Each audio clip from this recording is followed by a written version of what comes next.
Hi, guys. Tonight we drift back through time and you ease yourself into the chilly quiet of 19th century America. Snow presses against a small window. A faint wood smoke haze hangs in the air. The world feels slower here, heavier, as if someone has covered the entire century with a thick wool blanket. You hear a faraway horse clip down a hard frozen road, and for a moment you picture how far you would actually have to travel just to borrow a cup of sugar. You feel the cold bite at your fingertips, and you already sense that this version of Christmas asks more of you than you ask of it. You probably will not survive this without at least losing the feeling in your toes for a few minutes, but that is part of the charm. So before you get comfortable, take a moment to like the video and subscribe, but only if you genuinely enjoy what I do here. Let me know your location and the local time, because it is always a quiet thrill to imagine where you are listening from. Now dim the lights and follow the shifting glow straight into the story. You stand at the edge of 1800s America, with snow swirling around your boots. It crunches underfoot, crisp and dry, the kind that seems to squeak when you move. The land stretches wide in every direction. Forests deeper than your imagination can reach small towns tucked between frozen rivers, and farms spaced so far apart that neighbors may only visit by sleigh if the drifts behave. Christmas in this world does not explode with color or sound. It unfolds slowly, quietly, mainly inside homes warmed by fireplaces that never seem to put out enough heat. The most mainstream historical fact that meets you right away is that Christmas is not even a federal holiday until 1870. So depending on where you stand in the early century, the day is treated as a modest religious occasion, a social gathering, or sometimes just another winter morning. The air feels raw as you draw it into your lungs. Wood smoke mixes with the faint aroma of cured meat hanging somewhere nearby, and you sense how much life here depends on careful storage. Families spend the year preparing for winter because winter likes to test every human it meets. The path you follow leads toward a small homestead, but before you reach it, you feel how the land shapes these holidays. Snow drifts lean against fences. A chicken flaps out of a shed, irritated that you disturbed its one warm spot. Somewhere, a dog barks its echo, bouncing off leafless trees. You slip your hand along a rough wooden railing and wonder how many people have done the same, just to steady themselves in this uneven world. You step through the front gate of a typical home and notice something odd. Despite the cold, someone has left an apple or two on the porch to freeze, maybe for a treat later, or simply because the root cellar is full. A quirky little tidbit historians enjoy mentioning is that during particularly cold winters, people sometimes use nature as a free icebox and tucked food outdoors, trusting that no creature with paws or wings would steal it first. You glance at the apples and wonder if a hungry raccoon passed through last night, made a mental note, and planned a midnight raid. The doorway creaks as you push it open. Warm air breathes over your face, but not much of it. This home relies on a single fireplace, its flames low and stingy. You rub your hands and keep them near the embers. You can hear quiet voices in the next room, maybe preparing supper or mending clothes. Everyone works constantly here, even during the holidays. That is partly why celebrations feel small and thoughtful.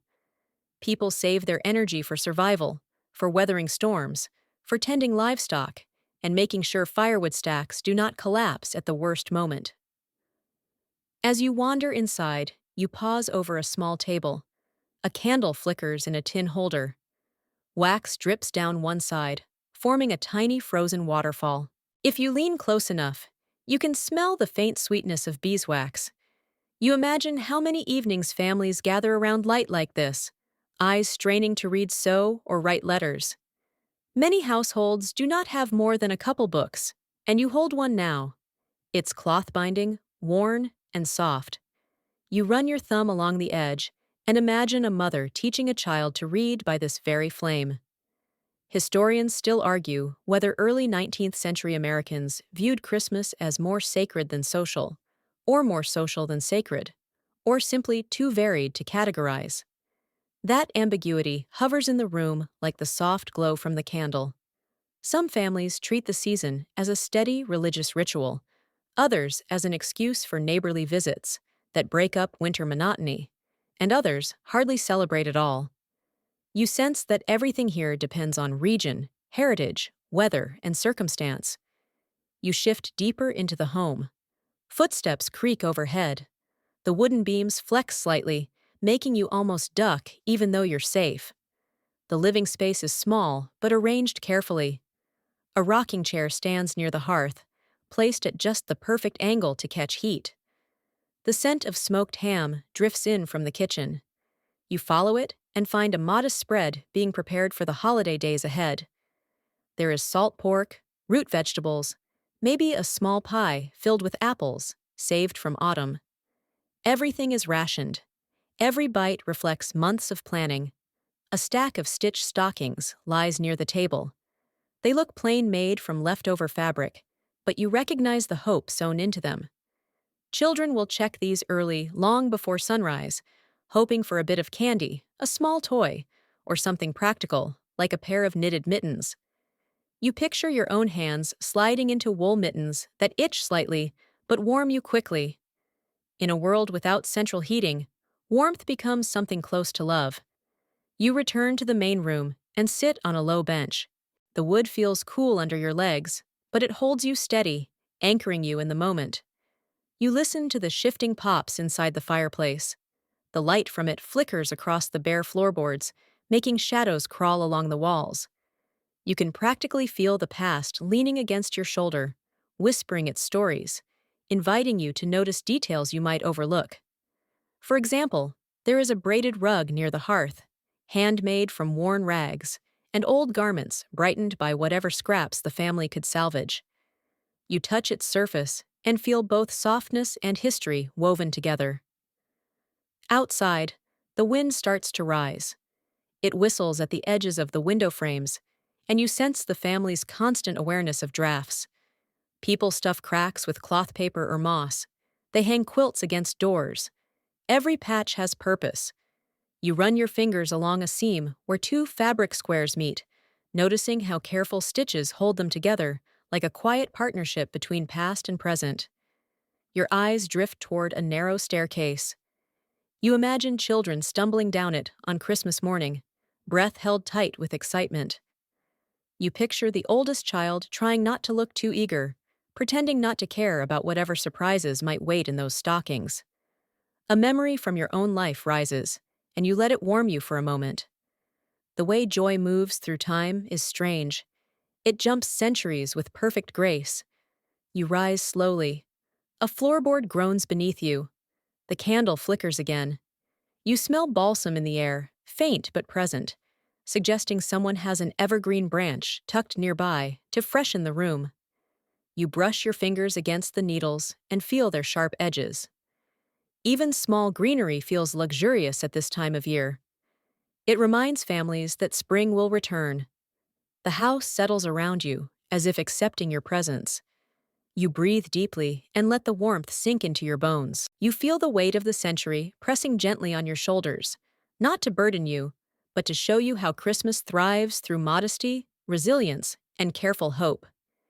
You step toward the door, ready to follow the story forward. Snow still falls soft and silent, as if inviting you to continue your walk into the wider 1800s world, where countless families celebrate the season in their own quiet ways. You step back outside into the sting of winter air and feel the immediate contrast between the home's soft warmth and the crisp bite waiting beyond the threshold. Snowflakes drift onto your collar and melt instantly tiny cold kisses that remind you that most of 19th century America expects you to toughen up a little. You pull your coat tighter, even though the fabric feels too thin. And as you move away from the doorway, you notice how the house itself seems to shiver slightly in the wind. In the 1800s, every home breathes with the weather. Walls creak when the temperature drops. Windows tremble when gusts slide past them. You tread across the yard and toward the next homestead, where you will step into another swirl of tradition warmth and subtle discomfort. The path crunches beneath your boots. Ice glints faintly in the moonlight. A barn stands to your left, its wooden siding patched with a mix of shingles and whatever material the family had available at the time. You pause by the barn door and lay a hand on the rough plank wood. Even through gloves, you can feel how cold it is, like touching a frozen lake. Inside, the animals shift around in the straw. Their soft snorts create fog that rises slowly toward the rafters. Animals are a kind of holiday clock here. If the animals are calm, the day is calm. If the animals scatter or stamp their hooves, the humans take it as a sign that weather is shifting or that company is on the way. A widely known historical fact greets you here. Holiday preparations in many homes begin at dawn. No sleeping in because you want a quiet morning. No lingering under blankets. Fireplaces must be stoked, water hauled, breakfast prepared, and chores completed before the day can slide into something festive. You take a breath and picture yourself carrying 2 metal pails of water from a well, each one freezing your fingers as it sloshes. You try not to grimace. Someone did this every day without complaining. As you walk closer to the front door, you smell bread warming inside and feel your stomach tighten with hunger, even though you know the loaf is small and precious. Before entering, you run your hand over the exterior wall and feel the texture of hand-sawn boards. A quirky little tidbit tucked into this moment is that people often stuffed leftover newspaper or wool scraps between the boards to block drafts during winter. Sometimes they discovered old letters hidden there years later when repairing the walls. Imagine finding a message from a stranger who lived in your home decades before, scribbled on brittle paper and tucked away to stop cold air from sneaking in. You push open the door. A rush of warm light spills across your boots, and your eyes adjust to a room that glows with a gentle orange of firelight. The main living space stretches before you, compact yet full of life. A small table sits near the hearth, with chairs arranged in a way that suggests everyone seeks the same prized direct heat. You rub your hands together instinctively. The warmth feels thin, but determined, like a handshake that tries its best. A kettle simmers at the hearth.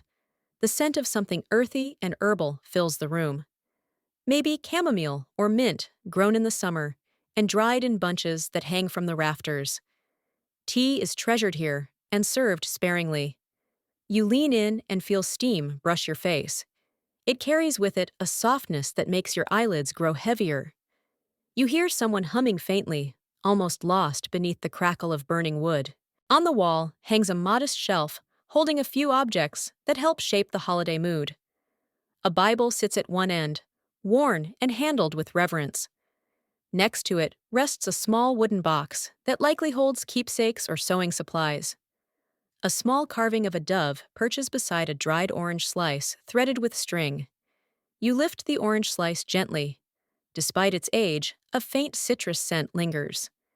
Historians sometimes debate whether these scented ornaments originated from domestic creativity or from imported customs that families adapted over generations. The truth is probably a mix of both, which mirrors how so much of American holiday tradition evolves. A child rushes past you, giggling. Their footsteps light across the floorboards. You notice the child's cheeks are flushed from playing outdoors. Their wool stockings sag slightly around their ankles. They clutch something small in their hand, maybe a chestnut or a marble. You watch them for a moment and realize that entertainment in this home does not require screens or speakers. Children invent games with whatever the world offers them. A string tied to a stick, a hoop made from an old barrel. You admire the simplicity, even as you imagine modern children dissolving in confusion without Wi-Fi. The kitchen draws your attention. Next, a woman stands by the table, kneading dough with steady practice motions. Her palms press firmly, then fold, then press again. The dough squeaks softly against the wood. You can smell yeast and flour, and the faint aroma of something sweet warming in the oven. Maybe molasses cookies, or a fruit tart made from dried berries. You watch her hands and think about how many holiday meals depend on this exact motion, repeated thousands of times across the century. A small pot of beans simmers nearby, bubbling gently. Another pot holds root vegetables dug from the cold ground weeks earlier. Food is not abundant here, but it is prepared with care. Each dish represents effort that began months before. Your eyes settle on a jar of pickled cabbage glowing pink in the low light. Its color surprises you for a moment, like finding a flower blooming in winter. You glance toward the woman and imagine her explaining that preserving vegetables is less about preference and more about survival. You take a seat on a wooden bench near the fire.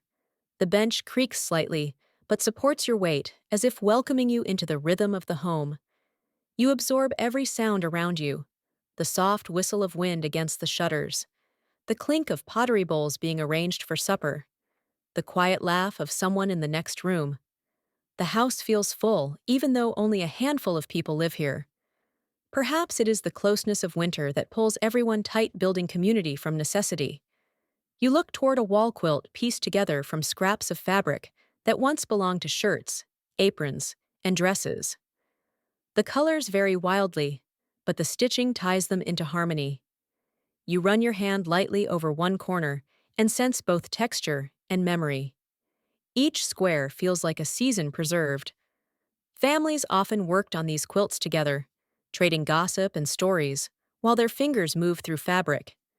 You picture yourself sitting among them, your stitches uneven compared to theirs. As you settle deeper into the warmth, you notice another small detail that roots you in the era. A pair of leather boots stands drying near the hearth, their toes pointed inward. Snow melt gathers beneath them, forming a small puddle. You watch a droplet slide off the heel and imagine the miles they carried someone across frozen ground earlier today. Someone reliant on these boots for errands, chores, and gathering firewood. Even during holidays, somewhere in the room, someone begins tuning a fiddle, plucking strings softly. The notes wobble a little, searching for clarity. The sound adds another layer to the atmosphere, transforming the space into a gentle waiting room for evening festivities. Holidays here are built from sounds like these, simple and intimate. No orchestras, no recorded music, just a fiddle or voice, or sometimes a flute carved by hand. You close your eyes for a moment and picture the entire home glowing in a halo of firelight while winter swirls outside. The warmth, the closeness, the scent of bread, the clutter of handmade objects all merge into a portrait of holiday comfort that feels earned rather than purchased. When you open your eyes again, the fire crackles and the kettle hums. The room seems to breathe with you, waiting patiently for the story to continue. You follow the drifting warmth toward the kitchen, where the scents of the seasons swirl together so richly that you can almost taste them before you step inside. The room glows with soft firelight, as if the walls themselves have absorbed years of cooking and laughter and quiet winter evenings. You stand still for a moment, letting the aromas settle around you. They arrive in gentle waves: roasted meat, wood smoke, dried apples simmering in a pot, a hint of cinnamon, the tang of vinegar from a pickle jar resting near the window. Christmas in 1800s. America is a feast built slowly, pulled from cellars, dried herbs, and whatever the land offered months before. It is not abundance in the modern sense. It is gratitude disguised as flavor. You lean toward the hearth, where a cast iron pot hangs from a swinging arm. The lid rattles softly as steam pushes against it. Inside, a stew simmers with beans and smoked ham. You catch the first warm breath of it, earthy and comforting. A widely accepted historical fact comes to mind. Most households in this century rely heavily on preserved foods. Salted meats, pickled vegetables, dried fruits, and stored root crops make up the backbone of winter meals. You reach toward the pot, feel the heat radiating, and imagine the hours spent preparing these ingredients long before winter arrived. The kitchen table is covered in bowls, wooden boards dusted with flour, and a few simple utensils. A woman stands beside it, kneading dough with the same steady rhythm you saw earlier. Her hands sink into the soft mass, folding it over and pressing it flat again. Each movement releases a puff of flour that drifts gently through the air. You step closer and catch the warm, yeasty scent rising from the dough. Bread is not just food here, it is tradition, labor, and comfort all at once. Your attention shifts toward a shelf where jars of preserves line up like quiet ornaments. Amber honey, ruby-tinted jam from summer berries, golden slices of dried peach resting in cloth-tied pouches. You touch one of the jars and feel the faint stickiness along the rim, a reminder that sweetness is rare and precious. A quirky historical tidbit settles into your mind. Some families used to suspend fresh pies in cloth bundles from ceiling beams to keep curious mice from sampling them. Imagine reaching up for dessert like picking fruit from a kitchen tree. Someone stirs a pot nearby. You lean in and discover dried apple rings plumping in spiced water, turning soft and fragrant. Apples were often stored through winter in barrels packed with straw sawdust, and families relied on them for pie sauces or just a rare sweet treat on cold evenings. The scent of cinnamon and nutmeg rises from the pot, drifting through the entire room. You breathe it in slowly, letting it settle like a memory you did not know you had. A child sits by the table, peeling a potato with careful concentration. Their movements are slow but determined, and the peel curls into a long ribbon on the floor. The child looks up, beaming proudly. You smile back, knowing that in this century, children contribute to every part of daily life, even holiday preparations. Helping in the kitchen is not a chore. It is participation in the ritual. The woman beside the hearth picks up a tin grater and begins shredding nutmeg over a bowl of custard. The scent rises sharp and rich. She glances at you with a soft smile and wipes her hands on her apron before setting the grater aside. She reaches for a jar of molasses and pours a thin stream of dark syrup into the mix. Its aroma is deep and smoky, and you feel your mouth water. Molasses is inexpensive compared to refined sugar, so it shows up in many holiday recipes, cookies, cakes, breads, puddings. You watch the syrup coil and disappear into the mixture like a ribbon of night.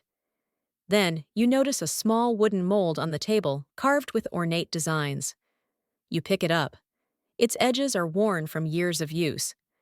Historians still debate whether such carved cookie molds in early America were primarily decorative, functional, or simply an imported trend from European traditions. You turn the mold in your hands, imagining dough pressed into it to form little images of stars, flowers, or playful animals. Each cookie carries the imprint of history in its grooves. The air shifts slightly as someone opens the door to the root cellar below. A cold draft sweeps into the room, along with the earthy smell of stored vegetables. You peek down the wooden steps and see rows of potatoes, beets, carrots, and onions resting in baskets. You realize how much foresight goes into every winter meal.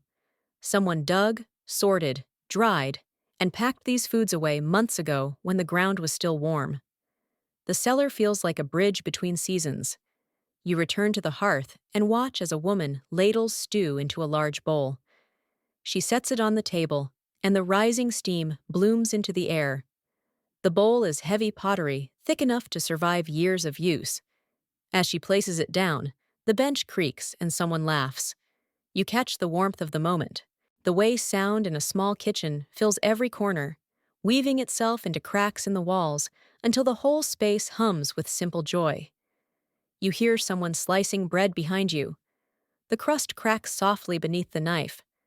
The bread is dense, a little rough around the edges, but it releases warmth and steam instantly. You take a slice, feel its heat on your fingertips, and place it against your palm. The texture is comforting, a reminder of how even simple foods become luxuries when made with care. As the room fills with the sound of quiet conversation, you lean against the wall and allow yourself to feel how the kitchen becomes the heart of the season. Everyone drifts toward it. Everyone warms their hands here.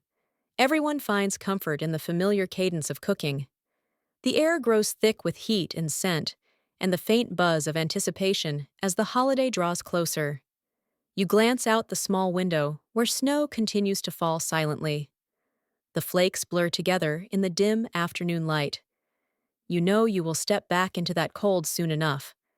But for now, you remain in this warm cocoon of food, firelight, and the steady rhythm of hands preparing Christmas the way countless families have done before. You step outside again, letting the kitchen's gentle heat slip away as the winter evening presses against you. The air feels sharper than before, almost metallic, as if the cold has gained confidence. Snow settles lightly on your shoulders as you walk toward the woods that hover at the edge of the property. You follow a narrow path marked by footprints and the faint drag of a sled. Families in 1800s America often ventured into the forest to gather greenery for the holiday, and today you join them on that errand boots, crunching rhythmically as you move under branches heavy with frost. The sky hangs low in a pale gray sweep, softening the world. Your breath forms a small cloud ahead of you. You inhale pine cedar and the clean scent of untouched snow. You feel the silence deepen as you move deeper into the woods. This quiet is not empty. It hums with the tiny movements of winter birds, the rustle of squirrels, the distant crack of a frozen branch giving into its own weight. You reach a stand of evergreens towering above you, their tops dusted white, their trunks rising like ancient pillars. This is where families choose their Christmas greenery. Sometimes a full tree, sometimes boughs for garlands or wreaths, sometimes just a handful of branches tucked into corners of the home. One thing widely acknowledged by historians is that before mass-produced ornaments or electric lights decoration relied entirely on what the natural world offered. The forest storehouse is open year-round, but winter somehow makes its offerings feel enchanted. You place a hand on the nearest tree. The needles are cold and stiff beneath your fingers, their sharp points poking your glove just enough to remind you that nature here is not trying to be polite. Resin clings to your fingertips and carries a scent both sharp and sweet. You rub them together, letting the forest's perfume settle into your skin. You imagine how children of the time would race through these very woods, calling out candidates for the perfect Christmas tree, their voices bouncing off the trunks. You move around the tree line, looking at shapes and fullness. Some trees grow tall and elegant, but too thin to hold much decoration. Others look like they swallowed one too many winter storms and grew lopsided. You finally stop before one that looks promising. It is modest in size, not too wide, with a dense middle and branches that seem to reach for you. You tilt your head, imagining it inside a small parlor decorated with handmade strings of popcorn and berries. A lesser-known detail about the period is that some families coated pine branches with beaten egg whites and dusted them with sugar to imitate ice. The effect glittered softly in candlelight. You picture the tree shimmering as if coated with frost, even inside the warm glow of a home. Someone beside you lifts an axe. The blade gleams faintly in the dim light. You step back as they place the first strike at the base of the trunk. The sound echoes through the woods, a deep thud that shakes small clumps of snow loose from the branches above. The rhythm builds. Chop, pause. Breath, chop. You feel each impact reverberate through the ground. Finally, the tree leans, sighs, and falls in a gentle arc, resting softly on a bed of snow. The forest seems to exhale with it. You help lift the tree onto a small sled. The branches brush your cheek, leaving a trail of cold needles against your skin. The scent fills the air rich and pure. As you begin to pull the sled, you realize how heavy the tree feels.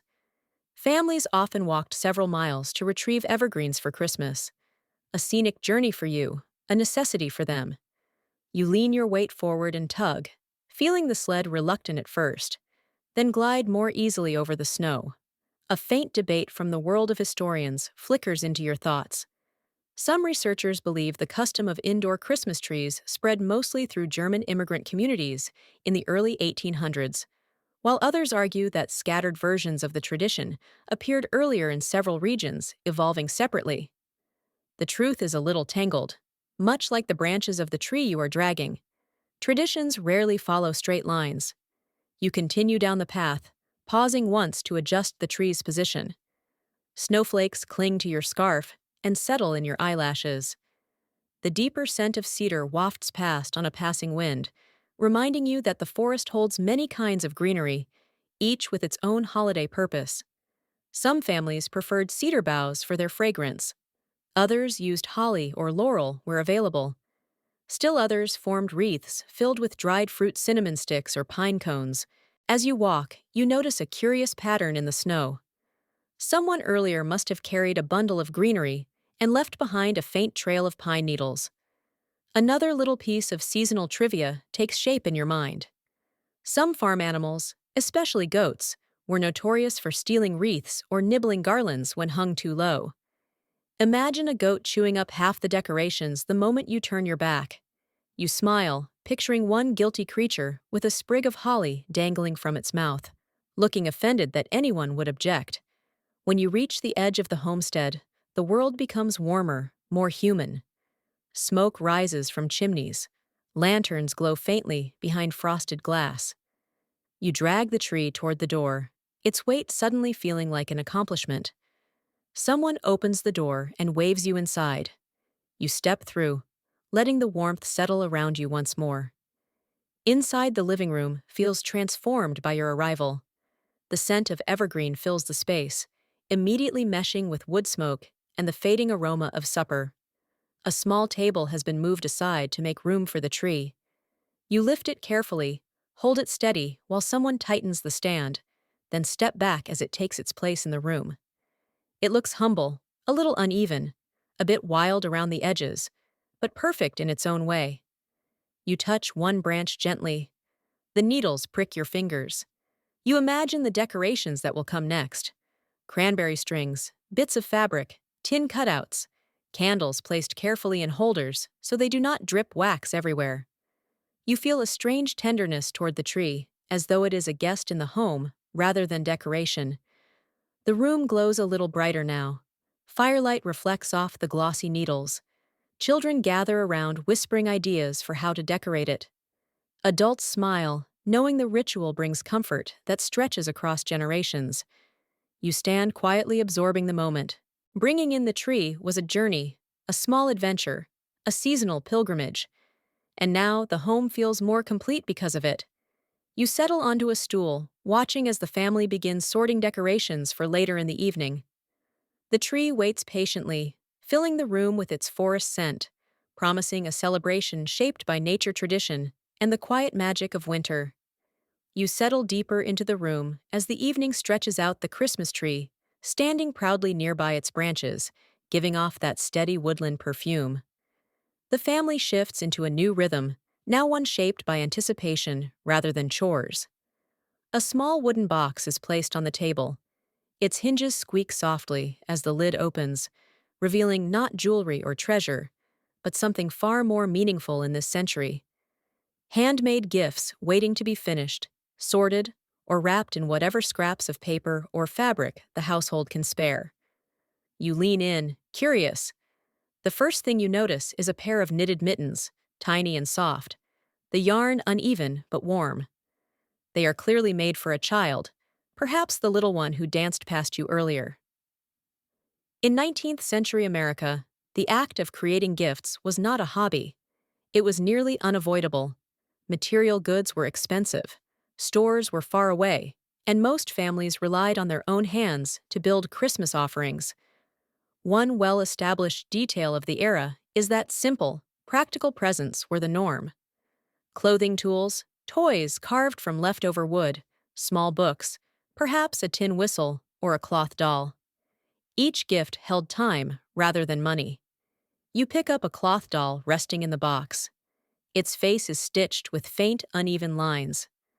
Tiny blue eyes stare calmly upward, and its yarn hair has been braided into two short plaits. You touch its cheek and feel the subtle roughness of a homespun fabric. A lesser-known detail comes to mind. Many families use leftover flour sacks to make toy bodies.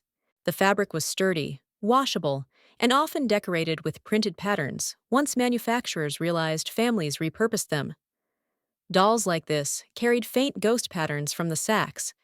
They came from a hidden history tucked under tiny dresses. The box holds more treasures. A wooden horse carved from a single block, its legs a bit chunky, its tail chipped slightly at the end. You run your thumb over the carving marks. Someone clearly shaped it by lamplight, maybe after a long day of farm labor, squinting at the wood while sitting near the fire. The surface smells faintly of pine. The wheels attached to the bottom are simple slices of a branch, smooth just enough to roll across a floorboard without snagging. You imagine the delighted clatter it will make on Christmas morning. A woman at the table begins wrapping a gift. She places the object inside a square of newspaper, folds the edges carefully, and ties it with twine. No glossy paper, no swirling ribbons, just simple materials arranged with quiet intention. You watch her fingers move. There is something almost meditative in the way she knots the string. She tucks the package into a basket with others that are already prepared. A knitted scarf, a jar of preserves, a small book of hymns with its corners worn soft from use. As you watch, you hear soft murmurs from the next room. A family member is testing a toy instrument, adjusting its sound. The faint notes drift into the room like delicate snowflakes. You listen and smile. Gifts in the 1800s were often homemade musical toys, simple flutes, or small fiddles whittled from scraps. Children did not expect abundance. They expected thoughtfulness, and even the smallest item carried the weight of affection. Your eyes drift to the table again, where the woman is now sorting through small, polished stones. They glimmer faintly in the lamplight. She places them into a pouch made from leftover fabric. You raise an eyebrow. Stones. She sees your curiosity and explains quietly that children sometimes treasured marbles made from clay or smooth stones polished in riverbeds. They played with them endlessly in circles drawn on wooden floors or frozen ground outside. One ongoing academic discussion touches lightly on whether such simple toys served mostly as playthings or as early teaching tools for counting and sorting. The nature of childhood was evolving in the 19th century, and scholars still weigh how much these humble objects shaped young minds. You reach for an item wrapped in cloth at the back of the wooden box. Inside, you find a tiny embroidered pouch, smelling faintly of dried lavender. The scent rises instantly, soothing and calm. You imagine this being placed under a pillow or tucked into a drawer. Tiny sachets like this were popular small gifts, especially among households that grew herbs in window boxes or gardens. Lavender, mint, sage, rose petals, all dried during the summer and stitched into pouches when winter came. The family continues their quiet work. Someone sits near the fire, sewing a patch onto a wool cap. Another person sands a small wooden object, smoothing its edges. You sit among them, listening to the gentle scrape of sandpaper, the soft hiss of the fire, the rhythmic clack of knitting needles. The room glows with warm amber light that turns every movement into something tender. You notice a young boy at the far end of the table, concentrating intensely. He's carving something small, delicate. You move closer. It is a whistle shaped from a hollow branch. He glances up, proud but shy, and explains that he is making it for his younger sister. You admire the whistle, noticing how carefully he cuts each notch. The wood curls away in thin ribbons that fall to the floor like shavings of pale snow. It is a gift made not just with skill, but with sibling affection. Someone laughs gently at the other end of the room as they attempt to wrap an oddly shaped gift folding paper around it in ways that do not entirely make sense. The laughter warms the room even further. In a century where life is often harsh, moments like this shine bright. You sense how holiday giving becomes less about objects and more about stitching together relationships that are tested daily by weatherwork and distance. As you look around, you see another gift tucked in the corner. A tiny hand-painted card drawn on stiff paper. The image is simple, showing a candle and a sprig of evergreen. Cards like this were not yet mass-produced in most regions, so families made their own. A brush dipped in ink or watercolor, a bit of time, and a steady hand. You pick up the card gently. The paint strokes feel slightly raised under your fingertips. Nearby sits a small jar filled with what looks like candy. You peer closer and see tiny drops of homemade sugar candy hardened from boiled molasses or maple syrup. They glisten softly. Someone must have spent hours stirring the mixture over the fire, watching for it to thicken, then spooning it onto a cold surface to harden. Such sweets were modest but cherished. Children would savor them slowly, letting each piece dissolve on the tongue. You lean back in your chair and breathe in the mixture of scents swirling through the room. Wood smoke, evergreen cloves, clean wool, drying paint, and that faint sweetness from the candy jar. It feels like a tapestry of winter comforts woven together. Gifts here are not distractions. They're extensions of the everyday skills families rely on, transformed briefly into tokens of affection. As the last gifts are wrapped, the family clears the table, each person carrying something away to hide until morning. You help gather scraps of twine and fold the leftover newspaper, placing it neatly aside. The room grows quieter, settling again into that familiar winter stillness. The tree stands patiently in the corner, waiting for decorations. The gifts rest in secret corners of the house, tucked behind quilts or under beds. You feel the warmth of the fire on your back. Outside, the wind continues to sweep across the landscape, but inside the home glows with a sense of completion. Tomorrow will bring celebration, but tonight belongs to preparation care and the gentle ritual of giving shaped not by extravagance, but by devotion. You hear laughter before you see anyone. It spills through the hallway like warm light, drawing you toward a small gathering, already forming inside the neighboring home. You step inside and instantly feel the change in atmosphere. The house feels alive in a way evenings rarely allow during the rest of the year. Where most winter nights are quiet and practical, this one shimmers with anticipation. People shrug off coats dusted with snow. Boots thump against the floor. Someone shakes out a scarf while another pours warm cider into mismatched cups. The room feels fuller than its walls were designed for. Voices overlap. Chairs scrape softly across the floor as guests settle in. A fiddle leans against the arm of a chair, waiting for its moment. A plate of ginger cookies sits on a small table, their surfaces cracked from heat and sprinkled lightly with coarse sugar. You take one and feel the crisp edge break beneath your fingers. The scent of ginger and molasses floats upward, making the room feel even warmer. Community gatherings during the holiday season are something older Americans considered vital. People depended on neighbors on shared labor, on borrowed tools, and exchanged news. Social life did not flourish online or through screens. It flourished right here in parlor rooms lit by candle stubs and firelight. A well-known detail of the period is that many holiday evenings included group singing, storytelling, and parlor games that encouraged both charm and embarrassment. You take a seat near the fire and prepare to witness the small theater of rural celebration. A man near the hearth clears his throat dramatically as though preparing to command a stage. He launches into a story about a stubborn mule that refused to cross a frozen creek. The audience groans and chuckles in familiar anticipation. This is clearly one of his favorite tales, repeated every year.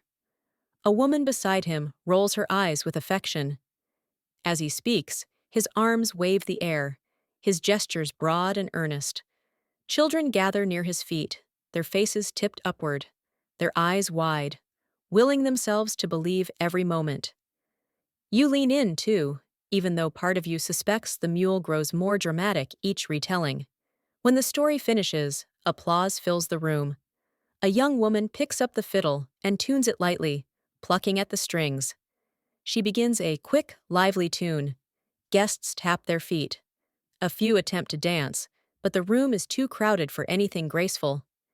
Instead, they shuffle in place, laughing as they bump elbows. Someone claps in time, and the rhythm carries across the whole house, turning the flickering firelight into something that feels alive. While the music rises, you notice a side table holding an assortment of holiday treats. Small cakes, baked apples, and a tin filled with peppermint sticks. You pick up one of the apples, warm and soft, its skin pulling away slightly. You bite into it, tasting the sweetness mingle with cinnamon. A less familiar custom of the era whispers through your memory. Some communities made spiced drinks by heating cider with egg yolks whisked in. The result was a thick, velvety mixture called flip that was served warm. You spot a jug near the stove and wonder if it contains that very concoction. As you turn your attention back to the gathering, someone announces it's time for games. A groan sweeps the room, half playful, half anticipatory. Traditional winter games often push people into awkward, delightful situations. Blindfolded guest games, shadow charades, tongue twisters, or even forfeits, where losers perform silly tasks while the audience cheers. Tonight, they choose a game involving a hat placed in the center of the room. One person must walk around it blindfolded, while others call directions to keep them from stumbling into furniture. The cacophony of warnings, laughs, and dramatic near collisions shakes the walls. You watch a boy collide with a chair and nearly fall. He lifts the blindfold just enough to glare at his older sister, who had been directing him into danger on purpose. Their bickering sparks more laughter from the rest of the room.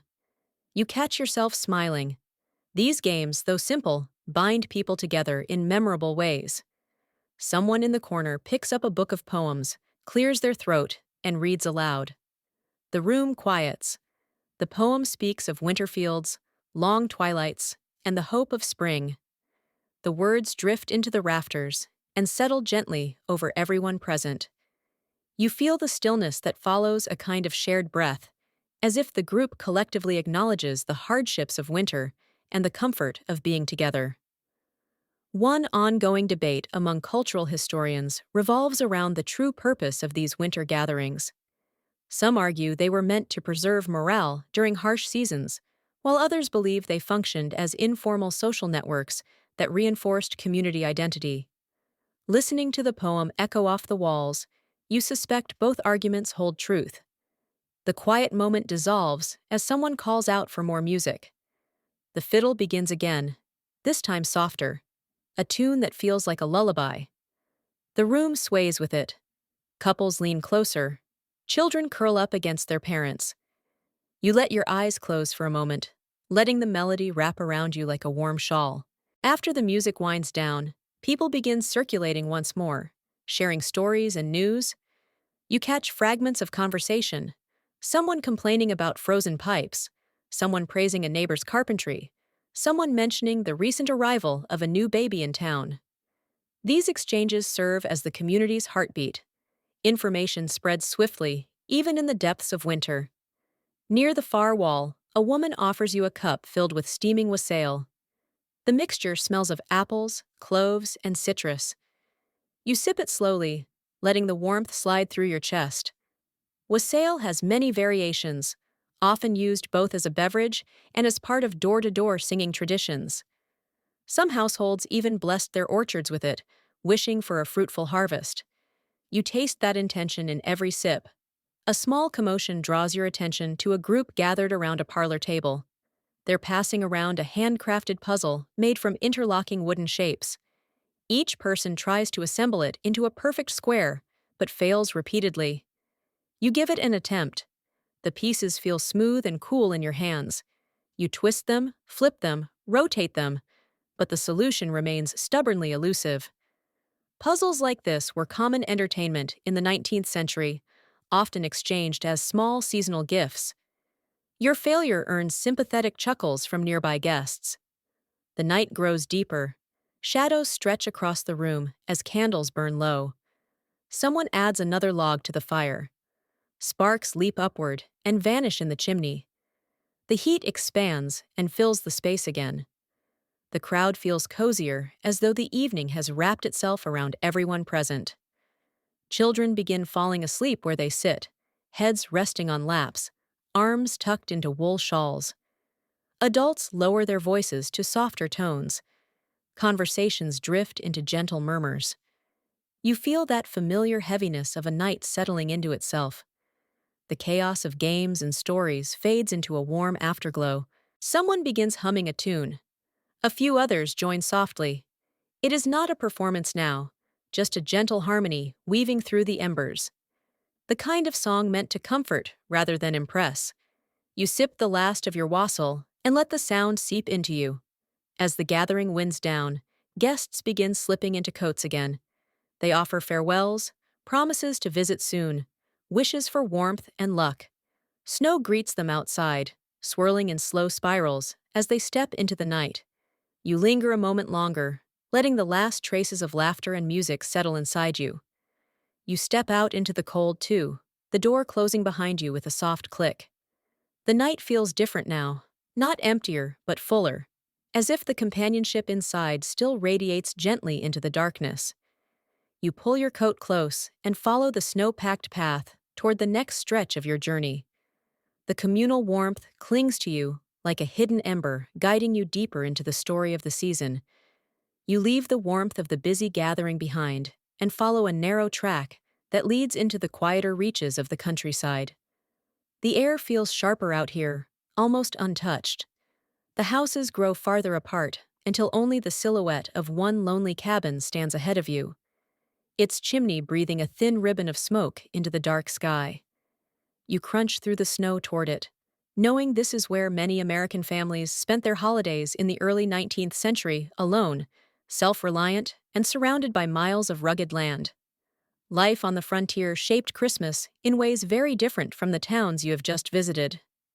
As you approach the cabin, the rough logs glow faintly from the fire inside. You hear a single creak from the porch as the wind pushes against it. Families living this far from neighbors often built their homes with their own hands. According to accounts from settlers of the time, such cabins rarely exceeded 1 or 2 rooms, and every inch of space served multiple purposes. Bedrooms merged with storage areas, kitchens blended into living spaces. The entire home felt like a pocket of warmth carved out of a relentless wilderness. You push open the door and step inside. A gust of warm, pine-scented air washes over you. The logs crack in the fireplace. A pot hangs low above the embers, simmering with a mixture of dried peas and salted meat. The aroma fills the entire room.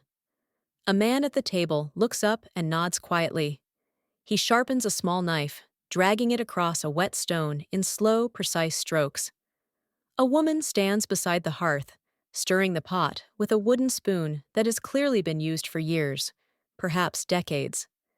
The cabin's walls are lined with shelves holding jars of dried plants, bunches of herbs, and sacks of grain that rustle when the wind presses too hard against the cabin's outer wall. You sit on a stool near the fire. Your hands warm instantly, and you feel the deep fatigue that frontier families must have known intimately. They worked from before dawn until after dusk, chopping wood, carrying water, mending fences, gathering food. Even during holidays, the rhythm of survival could not be paused. A well-recognized historical pattern of the era is that the frontier demanded constant readiness. Winter storms could turn chores into emergencies without warning. You glance around and notice how everything in the cabin invites ingenuity. A kettle is repurposed as a storage pot for spare nails. A cradle hangs suspended from the ceiling on ropes to keep it away from cold drafts near the floor. A jacket dries on a line stretched above the hearth, warming slowly in the rising heat. Each object feels like it has been transformed at least twice from its original purpose. A little-known practice that sometimes surprises modern readers is that families often stuffed animal hides or moss between the log beams to keep the home insulated. If you run your fingers along the wall, you can feel the uneven texture of these natural fillers, soft in some places, rough in others. The woman near the fire gestures for you to join them at the table. You sit while she pours hot broth into a tin cup. The metal is chipped but sturdy. You take a sip, feeling warmth spread all the way into your chest. The man sets down his knife and slides a wooden carving toward you. It is a tiny figurine, unfinished, shaped like a bear standing on its hind legs. He explains quietly that such small carvings are common frontier gifts made during the few spare moments winter allows. Different historians interpret these carvings in various ways. Some argue they served as toys for children, while others suggest they symbolize the animals settlers depended on or feared. The truth likely varies from cabin to cabin, shaped by personal stories and local wildlife. The flickering light from the fireplace casts long shadows across the room. The noise outside grows softer, smothered by the snow. The isolation of the place wraps around you, not entirely unfriendly, but undeniably intense. Families who lived in such remote areas often developed holiday traditions shaped by whatever environment offered. They gathered evergreen branches from the forest, not only to decorate, but also to freshen the air indoors, as long winters could leave the cabin musty. They crafted ornaments from bits of tin scraps of fabric and feathers found near the homestead. They prepared celebratory meals from whatever they had managed to store: dried apples, smoked venison, cornbread baked on a flat stone. No excess, just honest resourcefulness. A girl in a simple wool dress sits beside a small window, sewing something with stiff, careful stitches. You move closer and discover she's making a pouch decorated with red thread. She plans to gift it to her older brother, she tells you. Inside, she will place a handful of dried berries saved from the autumn harvest. You smile at her devotion and at the thoughtfulness behind such a small but meaningful offering. Gifts on the frontier were rarely surprising, but always heartfelt. A young boy sits cross-legged on the floor, tracing letters in the dust with a stick. He looks up shyly when he notices your gaze. The family keeps a single book on a shelf, a Bible worn at the edges. Literacy was not universal in remote regions, and families sometimes relied on the most educated member of the household to teach others how to read and write during the winter months, when daylight stretched longer indoors than out. You sense that the boy's tracing is both play and practice, a small step toward a future skill. The man rises from the table and retrieves something wrapped in cloth from a chest in the corner. He unwraps it to reveal a small metal lantern. Even though he lights it only on special nights, it becomes the centerpiece of holiday evenings. The lantern glows with a soft, muted flame, casting steady light that feels different from the flickering kitchen fire. Lanterns like this gave families a sense of ceremony, marking Christmas Eve or Christmas Day as moments apart from ordinary time. The woman places a simple cake on the table. Its surface is browned and dotted with bits of dried fruit. You cut a slice and feel the dense weight of it. She explains with modest pride that she saved enough sugar this year to make it sweeter than usual.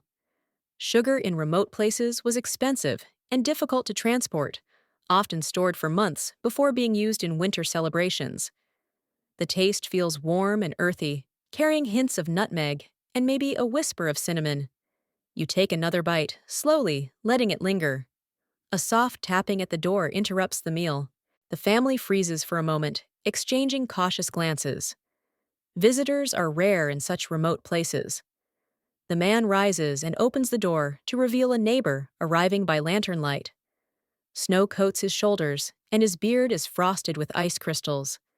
He steps inside, offering quiet greetings. The sudden presence of another human in this isolated world feels like an unexpected gift. He carries something wrapped in cloth, a small jar of honey. He places it on the table with a nod. Honey is precious here, and sharing it during the holiday speaks to the deep trust and mutual reliance required to survive frontier winters. The family makes space for the visitor who sits near the fire, rubbing warmth back into his hands. He tells a short story about spotting wolf tracks near the creek earlier that day. The girl pauses her sewing. The boy lifts his eyes from the dust. You listen closely, feeling the edge of the wilderness press in again. He assures them the wolves kept their distance, but the story lingers like a reminder that life on the frontier always balances between beauty and danger. As the evening deepens, conversation becomes softer. The fire burns lower, glowing deeper red. The wind slides along the cabin walls with a hushed persistence. The visitor buttons his coat, preparing to walk home under a sky salted with stars.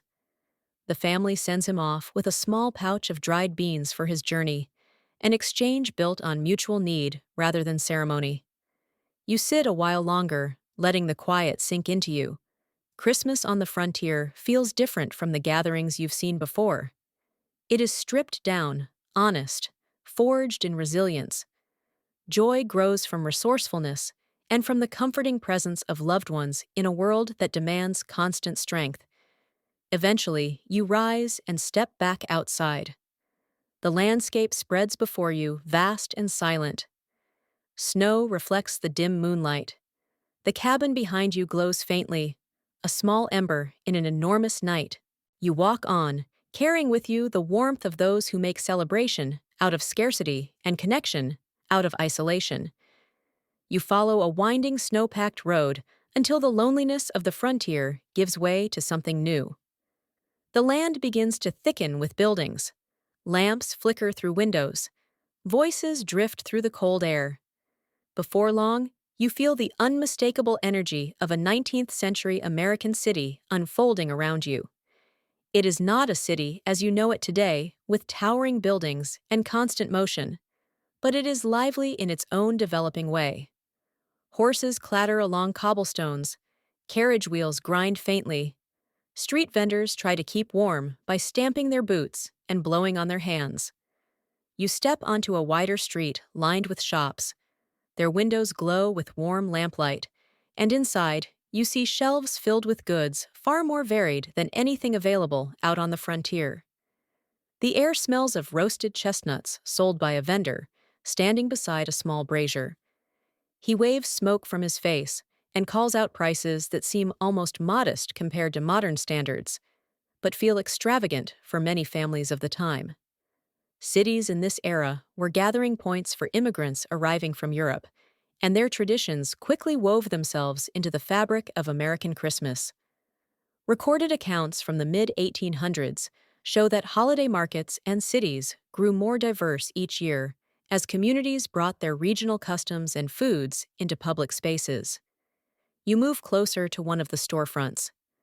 Behind the glass, it's a modest display tin toys painted wooden blocks, simple dolls with porcelain faces, a few small books, and one or two candlesticks wrapped with red ribbons.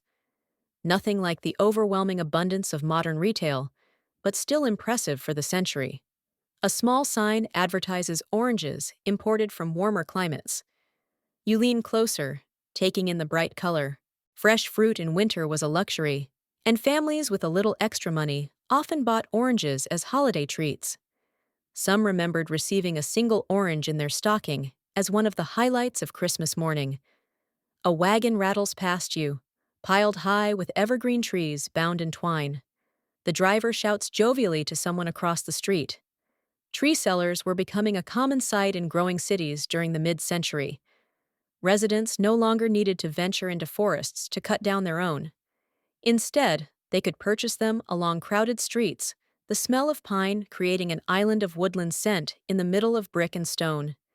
A lesser-known note from old newspaper reports mentions that some early vendors sprinkled their trees with water before nightfall, so the morning frost would make them sparkle, hoping the glittering branches would catch more customers. You turn down a narrower street. Music drifts out of a tavern, where a handful of men sing a mixture of folk tunes and hymns. Their voices spill into the evening air, not entirely harmonious, but enthusiastic. The doorway glows warmly, and for a moment you linger there. The tavern is crowded, cheeks flushed from warmth and drink. Two women sit near the window, with needlework in their laps, chatting in low tones while passing travelers filter in and out. For many working-class families, city taverns doubled as social hubs where news was shared, work was found, and seasonal cheer bubbled up despite limited resources. You slip farther along the street where groups of children chase one another, leaving tracks in the snow. They gang up on a boy carrying a basket of apples, teasing him until he breaks into a laugh and tosses each of them one. Their joy echoes across the alleyway. You catch a glimpse of a decorated shop sign with holly tucked around its edges. It sways gently in the wind, creaking faintly. In city spaces, decorations often blended shopkeepers, marketing with genuine celebration, a blend that seemed to grow each year. Some cultural commentators of the period suggested that early urban Christmases helped transform the season into a more public display, rather than a strictly home-based ritual. Others insisted the shift stemmed more from immigration patterns than commerce. The discussion continues among modern researchers, trying to trace the roots of American holiday culture. The sounds of the city gather around you like a chorus. Streetcar bells ring, dogs bark. Vendors call out for customers to purchase ribbons, fish, or baked goods. A baker stands at his doorway, offering warm bread to passers-by. You accept a piece, feeling its soft heat radiate through your gloves. The aroma is heavenly rich with butter and yeast. City bakeries were often some of the busiest places during the holiday season. Many families lacked proper ovens in their own homes, especially those living in cramped tenement apartments. They relied on neighborhood bakers to prepare cakes and pies for festive meals. Nearby, a small stand sells roasted nuts wrapped in paper cones. The vendor sprinkles them with a mixture of spices and sugar.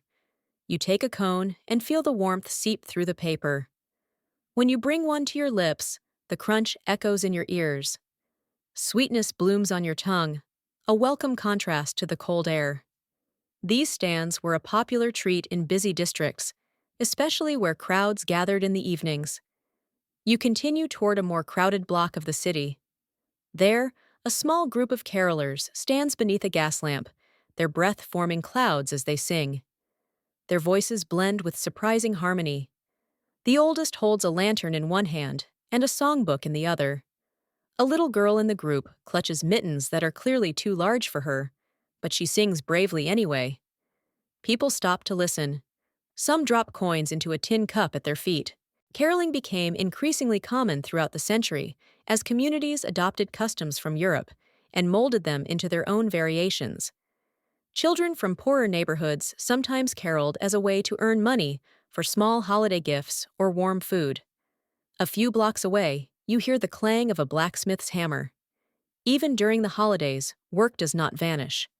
Sparks fly from the open doorway of the smithy, scattering like tiny stars. A horse stamps outside, impatient for its shoe to be fitted. The heat from the forge brushes your face as you pass, and for a moment, you're grateful for its brief embrace of warmth.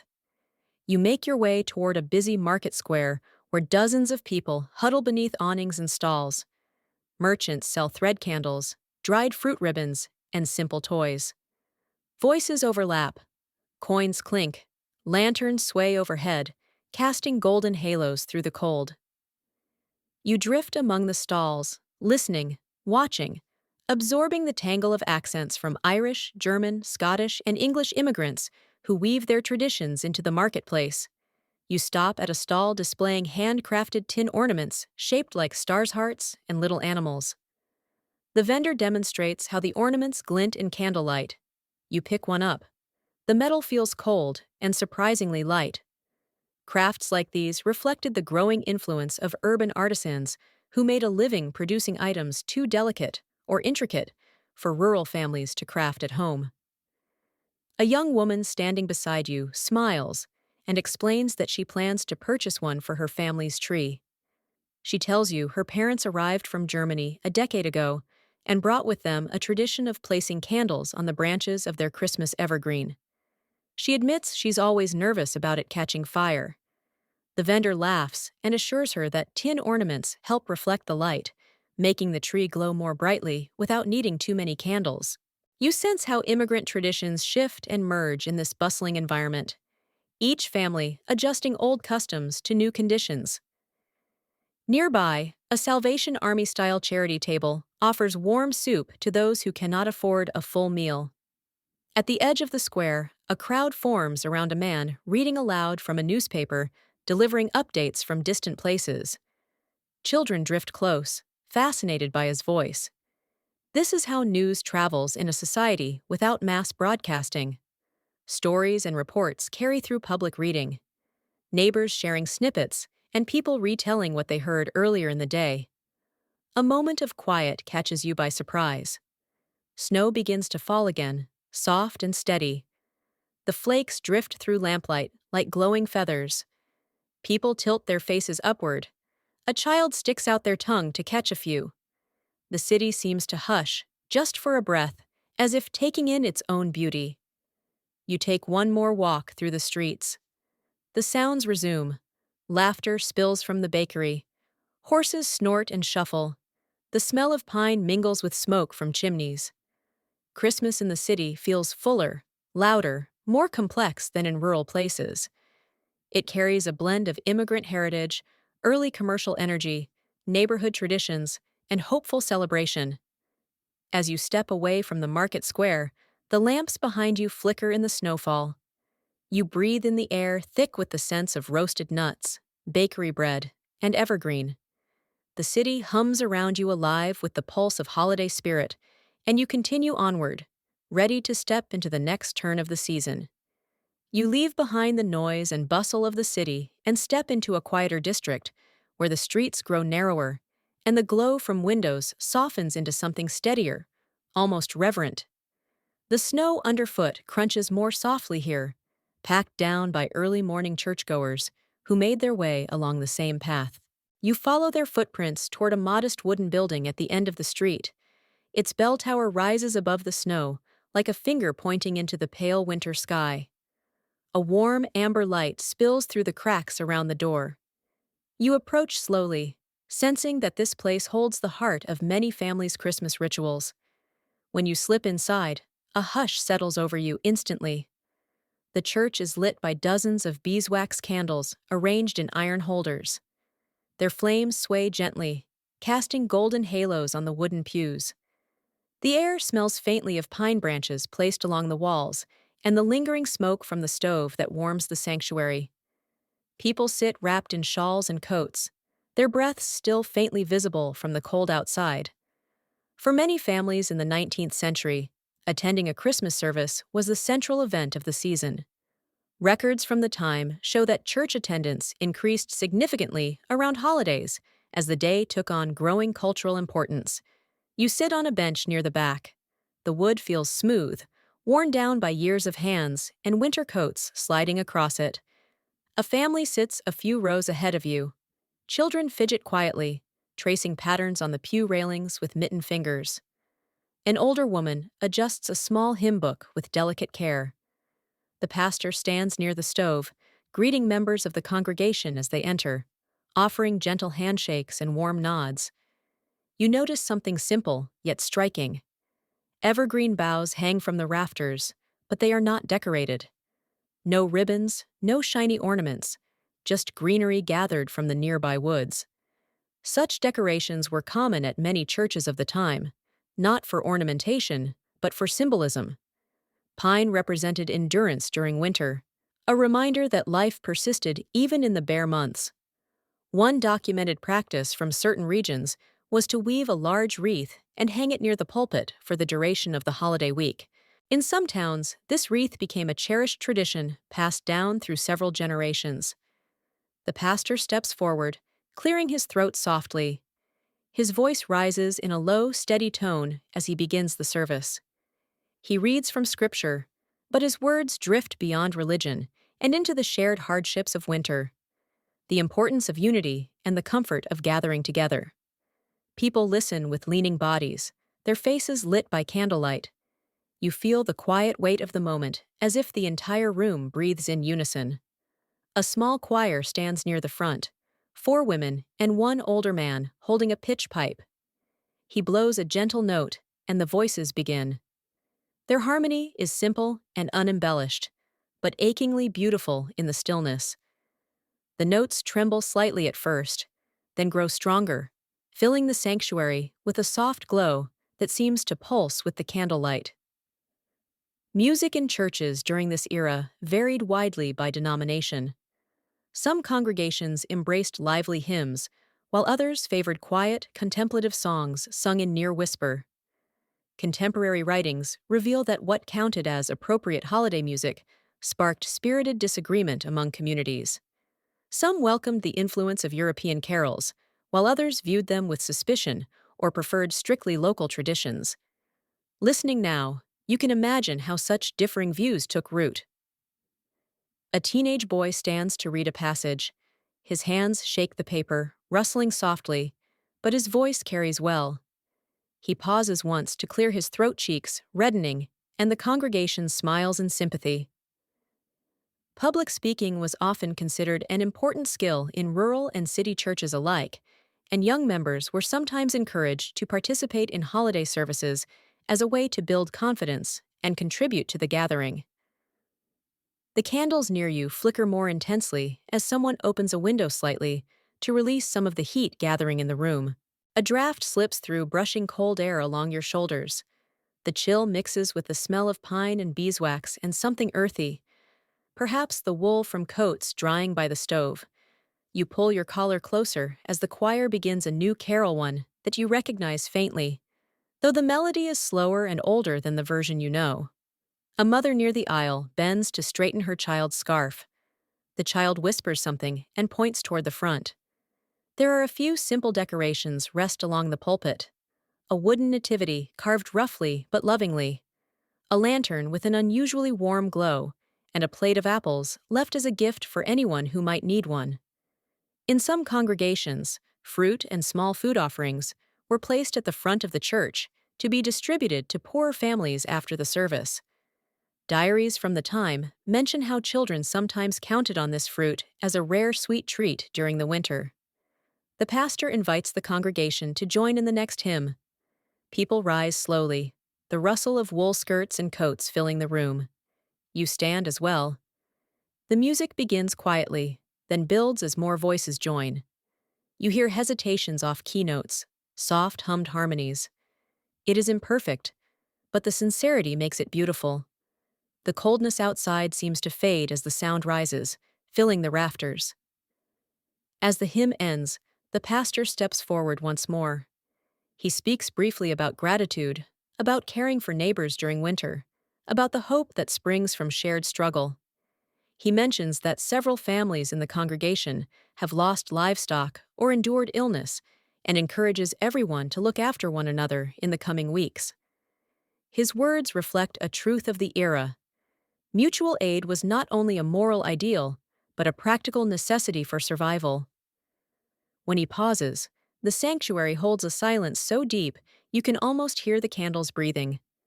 After the benediction, the congregation begins to gather their things. Shawls or wrapped hats, replaced mittens tugged on. Children bounce in place, eager to return to the cold world outside, where snow offers new possibilities for play. Adults linger to exchange greetings, ask about relatives, or share small pieces of local news. A few step forward to the pulpit, take fruit from the plate, and tuck it into their pockets. You walk toward the door as the last notes of conversation float behind you. When you step outside, the world feels freshly washed by snowfall. The white air glows under lantern light. A few families walk ahead of you, their boots crunching in steady rhythm. You follow them down the street, letting the peacefulness of the service linger around you like a warm shawl. Christmas morning in this century begins not with gifts or glittering displays, but with candlelit, quiet shared voices, and the sense that even in the darkest months, people find ways to bring light into the room. You leave the church behind its warm glow fading into the snowy distance as you continue along a path that winds between homes, workshops, and small barns. The air is crisp enough to sting your cheeks, and the faint scent of wood smoke drifts from every direction. The morning service has ended, but the day itself is far from over. In 19th century America, Christmas is a brief pause in a long season of work, not a full day of leisure. Even on the holiday, the rhythm of daily life presses forward, with a steadiness you can feel in every footstep. You enter a farmhouse yard where chickens scratch at frozen ground, their feathers puffed against the cold. A cow in the nearby barn shifts restlessly, steam rising from its breath. The animals do not wait for celebration. They demand care on every day of the year, regardless of weather, mood, or tradition. Diaries kept by farmers during this era frequently mention the tension between wanting to enjoy the holiday and knowing that livestock still needed feeding, milking, or checking for illness. To ignore chores would invite disaster, especially in winter.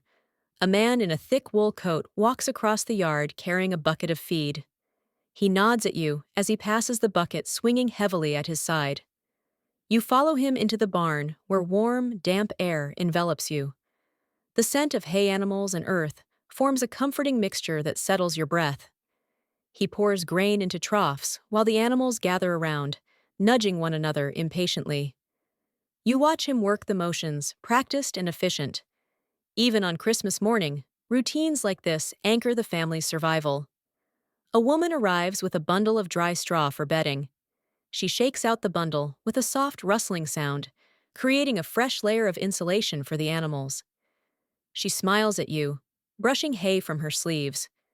She tells you that on holidays, they sometimes give the animals slightly sweeter fodder as a small seasonal treat. This practice appears in scattered personal letters from the period where writers describe saving a bit of better feed for Christmas Day, believing it a gesture of gratitude toward the creatures that sustain the family. Back outside, you notice a young boy hauling firewood toward the house. His breath puffs with each step, and his boots leave small craters in the snow. He drops the load beside the door, then wipes his brow with a mittened hand. The demand for fuel never lessens in winter. Fires must be fed constantly, especially on cold days. Families often spent enormous amounts of time chopping, stacking, and carrying wood. A fact often emphasized in rural accounts is that running out of dry firewood was not an inconvenience, but a danger. Frostbite illness and spoiled food could follow quickly if fires waned. The boy's father calls him back into the woodshed for one more task. Inside, you see tools hanging on the wall axes, saws, and wedges used throughout the season. Some tools shine from regular upkeep. Others carry nicks that tell stories of hard work. A small detail that rarely appears in school books is that families often sharpened axes during winter evenings as a shared activity. One person held the tool steady, another handled the grindstone, and sometimes children joined just to feel included. These sharpening circles acted as both chore and conversation time, weaving work into togetherness. From the shed, you return to the house, where the woman you saw earlier now tends a kettle simmering on the stove. She stirs it with slow, thoughtful movements. Inside is a mixture of potatoes and onions simmering into a simple soup for midday. She explains that Christmas meals, especially in modest households, were often spread throughout the day, rather than presented as one grand feast. Tasks were woven between food preparations. Everything unfolded gradually. A small girl sits at the kitchen table, peeling apples with careful concentration. The apples are not fresh, but dried slices rehydrated for cooking. She talks softly about wanting to help her mother finish chores quickly, so there will be time for games later. Her earnestness warms the room. He notices the small pile of curlings building beside her, their scent gentle and sweet. Her mother nods in agreement. She mentions that while some families tried to minimize labor on the holiday, many could not. Winter required constant attention. Frozen pumps, stubborn fires, and heavy snowfall waited for no one. Even inside the house, countless duties persisted. Someone had to wash dishes, keep the floors swept of ash, mend torn clothing, and maintain the fire. In many households, women bore these responsibilities year-round, holiday or not. Yet letters from the era often describe how people tried to lighten the mood by singing while they worked, or by completing chores earlier than usual, so the evening could feel restful. You watch as the woman opens the stove door, revealing the soft orange glow inside. She adjusts the log, sending a swirl of sparks upward. The warmth washes over you. She wipes her hands on her apron and begins mixing flour in a large bowl, preparing dough for biscuits that will accompany the soup. The rhythm of her movement seems almost meditative. She works quickly, but not hurriedly, maintaining a steady calm that fills the room. Outside, you hear the scrape of a shovel against ice. A teenage boy is clearing the walkway to prevent accidents. Snowstorms were frequent in this era, and clearing paths was a matter of safety. Letters written by travelers often describe slipping on icy steps or trudging through knee-deep drifts while visiting family on Christmas Day. Watching the boy work, you feel a renewed respect for the hidden labor beneath holiday cheer. The boy pauses long enough to wave at an older neighbor who is struggling to carry a sack of flour into his house. Without hesitation, the teen jogs over to help him. On the frontier and in small towns alike, neighbors often supported one another during holidays. This spirit of mutual care appears constantly in the records of the period. People lent flour, exchanged firewood, shared meals, and delivered small bundles to families who were ill or struggling. Even in cities, charitable acts became more visible in winter months. Someone approaches you from the barn. It is the father again, wearing a coat with patches at the elbows. He offers you a small tin cup filled with warm milk straight from the morning milking. You sip it carefully. The taste is rich and comforting. He wipes his hands on a cloth and mentions that even on Christmas, he rises before dawn to care for the farm. He shrugs as if the idea needs no explanation. Work is simply part of life, and in winter it grows sharper, more demanding. Inside the house, the younger children now gather pine branches to sweep the floors, a small tradition in some areas, where evergreen scents were believed to freshen the air and even ward off illness. The needles scatter across the wooden boards, releasing a clean, resinous smell. You help guide the branches toward a basket. The task is light, but the children treat it as important, taking quiet pride in contributing. You glance toward a small shelf where a single clock ticks faintly. Its steady rhythm fills the pauses between footfalls and soft conversations. Time in this century drifts according to daylight chores and the pulse of the fire, not digital reminders. The clock marks noon, though the dim winter sun outside makes it difficult to believe. The soup is ready. The family gathers around the table, but even as they sit, you can sense their awareness of unfinished tasks. The father must check the fences before nightfall. The teenage boy has water to haul. Someone needs to trek to a neighbor's house to deliver baked goods. The girl must finish folding laundry. Christmas grants them warmth, music, and small indulgences, but not freedom from responsibility. You eat with them, sharing the simple meal. The warmth fills your stomach. Conversation drifts from weather to neighbors to plans for later that evening. They speak of visiting another household for songs and stories. You listen, admiring how seamlessly they weave work and celebration together. The day is not divided into chores and pleasure. Both flow through each other. After the meal, the father stands and stretches, then disappears into the snowy yard again. You follow him outside. The afternoon light rests low on the horizon, casting lavender shadows across the snow. He walks toward the fence line, scanning for damage. His boots crunch steadily. You notice a small charm tied to one of the gateposts. It's a dried apple slice fastened with twine, something he explains was placed there last winter after a fox repeatedly bothered the chickens. Whether it served as superstition decoration or simply a child's forgotten craft, he cannot say. Researchers exploring rural customs sometimes point out that many households blended practicality with symbolic gestures. You sense that the meaning of such objects shifts from year to year, shaped by memory more than rule. As the sun dips lower, you return with him to the house. The day's labor continues around you, steady as the fire inside. Yet beneath the tasks, beneath the cold, beneath the routine, you sense something gentle. Christmas here may be humble, but it is sincere. It is a thread woven through duty, a quiet promise that even in a demanding world, warmth persists.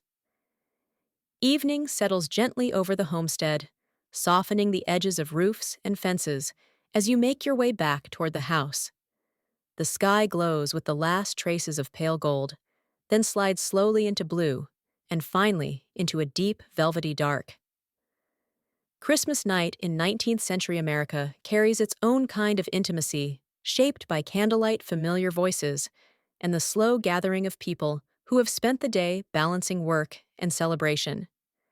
You step inside and instantly sense the shift from busy daytime rhythms to something quieter, warmer, and more reflective. The fire in the hearth burns brighter now, its flames reaching upward with renewed life after being tended carefully throughout the afternoon. The room glows with shifting amber light. A kettle rests near the fire, sending up tiny clouds of steam. Children sit cross-legged beside the hearth, speaking in excited whispers. Their cheeks are flushed from running errands and helping with chores. They know the evening will bring stories, music, and perhaps small treats that were held back earlier in the day. The woman of the house carries in a tray filled with mugs of warm cider. She sets it on the table with a gentle thud, the mugs clinking softly. The air fills with the scent of apples and cloves.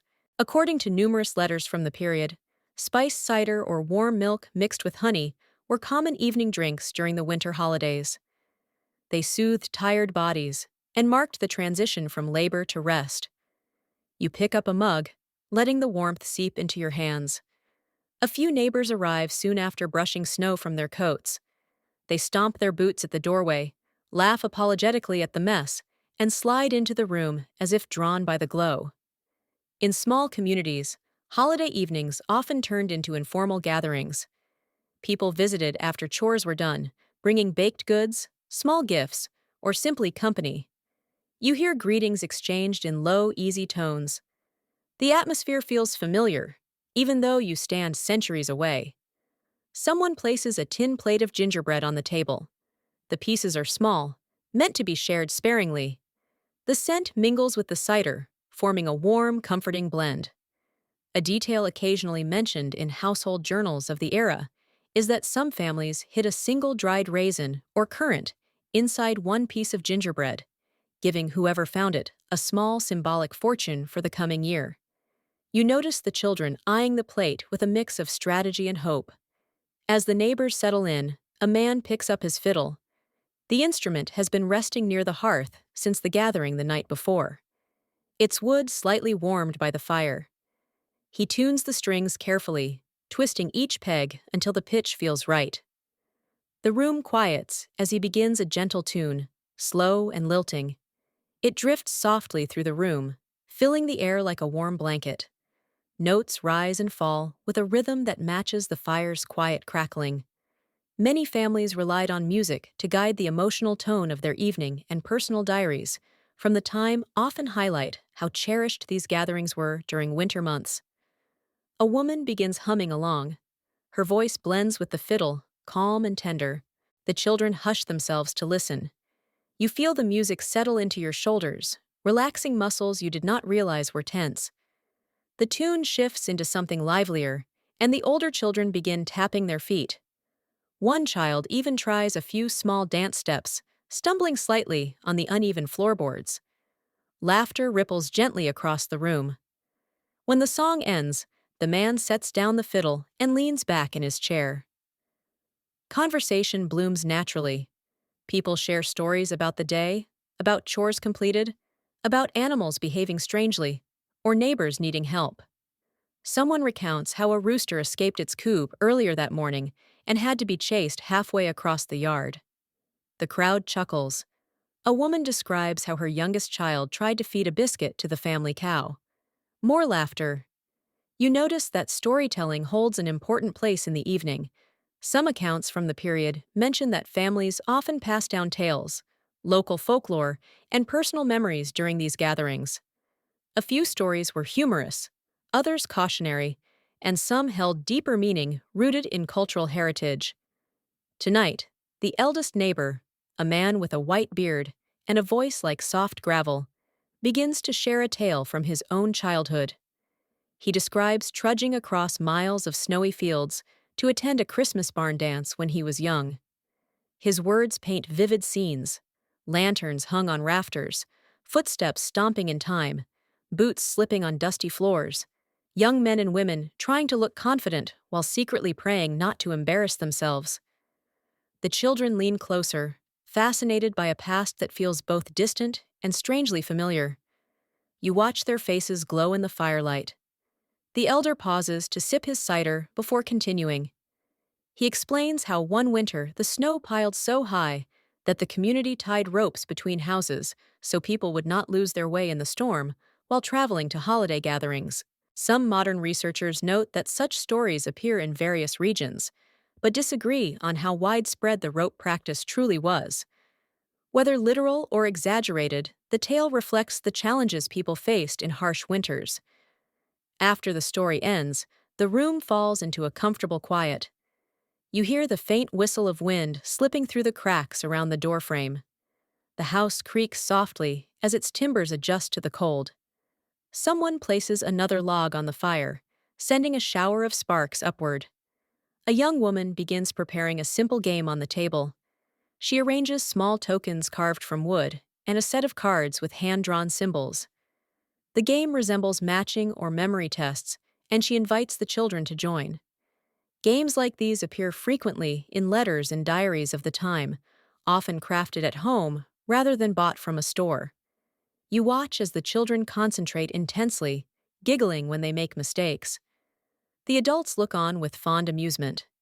At the same time, one of the neighbors brings out a homemade riddle book. He flips through the pages, each filled with short puzzles written in careful handwriting. Riddle books were surprisingly popular in rural and urban households alike, offering both entertainment and subtle mental exercise. He reads a riddle aloud. The room quiets as everyone considers the clues. Someone calls out an answer, prompting a burst of cheerful applause. The room grows cozier as the evening deepens. The fire glows a deeper orange. Shadows stretch across the ceiling in long, gentle arcs. The children tire after a full day of chores, excitement, and play. Some curl up on rugs near the hearth. One child falls asleep mid-sentence, her head resting in her mother's lap. The mother strokes her hair slowly, humming a soft tune. The older members of the group continue talking in low voices. They discuss weather forecasts, the state of nearby farms, and plans for upcoming weeks. You catch pieces of conversation about families moving westward, about new schools opening in neighboring towns, about relatives who sent letters from far away. These topics reflect the broader world gradually shifting around them. Personal accounts from the time show that such evenings served as informal news exchanges, where information flowed from home to home in gentle ripples. On the table, the gingerbread plate sits half empty. A child finally discovers the hidden current and announces it triumphantly, sparking laughter from everyone in the room. The discovery feels like a small victory, a pocket of joy folded into the night. The man with the riddle book sets it aside and reaches for the fiddle again. This time, he plays something slower, softer. The notes hover in the air like snowflakes that never touch the ground. The melody wraps around the gathering, easing the final bits of tension left in the day. You sit quietly, absorbing everything. The warmth of the fire, the harmony of voices, the intimacy that grows naturally when work fades and people gather simply to be with one another. Christmas evening here is not defined by grandeur. It is shaped by companionship, small pleasures, and the knowledge that winter's challenges feel lighter when shared. As you prepare to rise from your seat, someone offers you one last mug of cider. You accept it, savoring the sweetness. Outside, the world remains cold and wide, but inside this room, comfort pools like light in each corner. You take one final look at the gathering, knowing the night will soon drift into sleep, and the chores of tomorrow will arrive with relentless punctuality.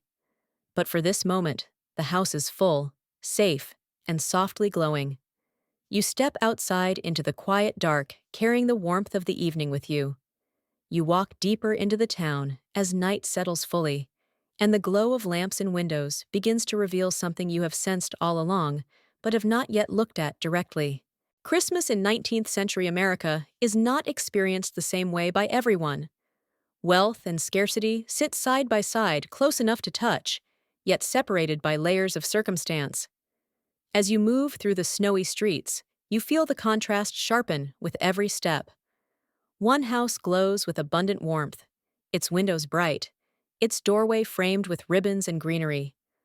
Another stands dim and quiet, smoke only barely rising from a chimney that struggles to stay lit.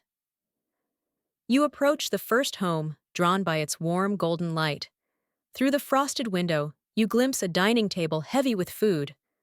A roast sits at the center, surrounded by dishes filled with cranberry preserves, sugared apples, baked squash biscuits brushed with butter, and a towering cake dusted generously with powdered sugar.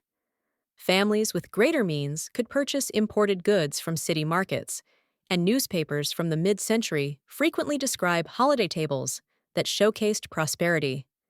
candied citrus peels, jars of olives and loaves made with expensive white flour. For wealthier households, Christmas was both celebration and display, a moment to show refinement and generosity.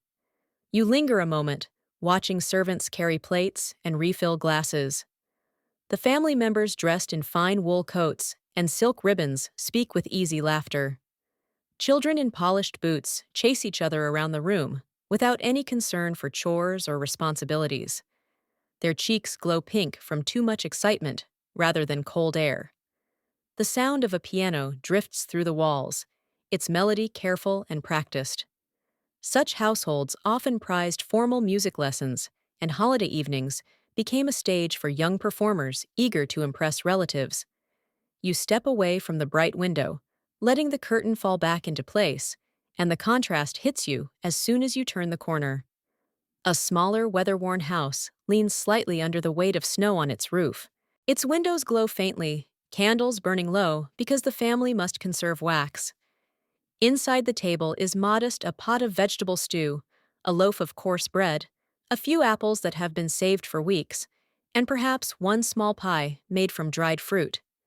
You see a mother ladling stew into wooden bowls, portioning carefully so everyone gets enough. According to numerous household diaries from the time, careful measuring and deliberate fairness were essential in homes where winter brought food scarcity. Two children sit at the table, pulling their thin shawls tight around their shoulders. Their clothes are patched in several places, and their boots appear too small for their growing feet. Yet there is joy here, too. The children speak quietly, pointing excitedly at the pie cooling near the window. Their eyes shine with a hope that does not depend on abundance. A soft knock sounds at the door of the modest home. An older neighbor arrives carrying a small bundle wrapped in cloth. When unwrapped, it reveals one precious item, a fresh loaf of bread still warm. She explains that her family baked several and wanted to share one. Accounts from the period often describe such moments of generosity, especially among working-class communities. When wealth was scarce, kindness was not. People traded what they could. A loaf for a jar of preserves, a blanket for a pair of mittens, a candle for a basket of potatoes. You leave the doorstep and continue walking. The snow crunches softly beneath your boots. Ahead, you notice a group of children huddled around a small fire near a workshop. Their clothes are thin, and their hands tremble a little from the cold. They pass around a single stick of peppermint, taking tiny pieces so each can have a taste. Candy was expensive for poorer households, and many children received just one small piece for Christmas. A detail occasionally mentioned in reformers' writings of the time is that city orphanages sometimes distributed sweets donated by wealthier patrons, hoping to brighten the children's holiday. Such acts, though small, often remained among the children's strongest memories. You approach a warehouse where workers finish unloading crates, even though it is late. Laborers rarely receive Christmas Day off, especially in cities or on docks. Letters written by mill and factory employees describe long shifts that stretched even into holidays, with only a few hours granted for supper or simple celebration. These men stand with shoulders hunched, breath rising thick in the cold. A foreman allows them to finish only when the last crate is stacked. Afterward, the workers exchange tiny gifts, a pair of knitted gloves, a small polished stone, a tin cup repaired with care. Their presents reflect both necessity and creativity. You drift into a wider street where a wealthier family's carriage pulls to a stop. The horses stamp the snow, and the lanterns on the carriage cast bright pools of light onto the ground. The passengers climb out wearing thick wool coats trimmed with fur. They speak cheerfully about visiting friends for Christmas supper. Meanwhile, across the street, a man carrying a coal scuttle pauses to watch. His coat is worn thin, his boots cracked. You see him adjust the scuttle on his shoulder before he heads back to his home, knowing he must ration every lump of coal to make it last through the coldest nights. You continue walking until you reach the poorer quarter of the town.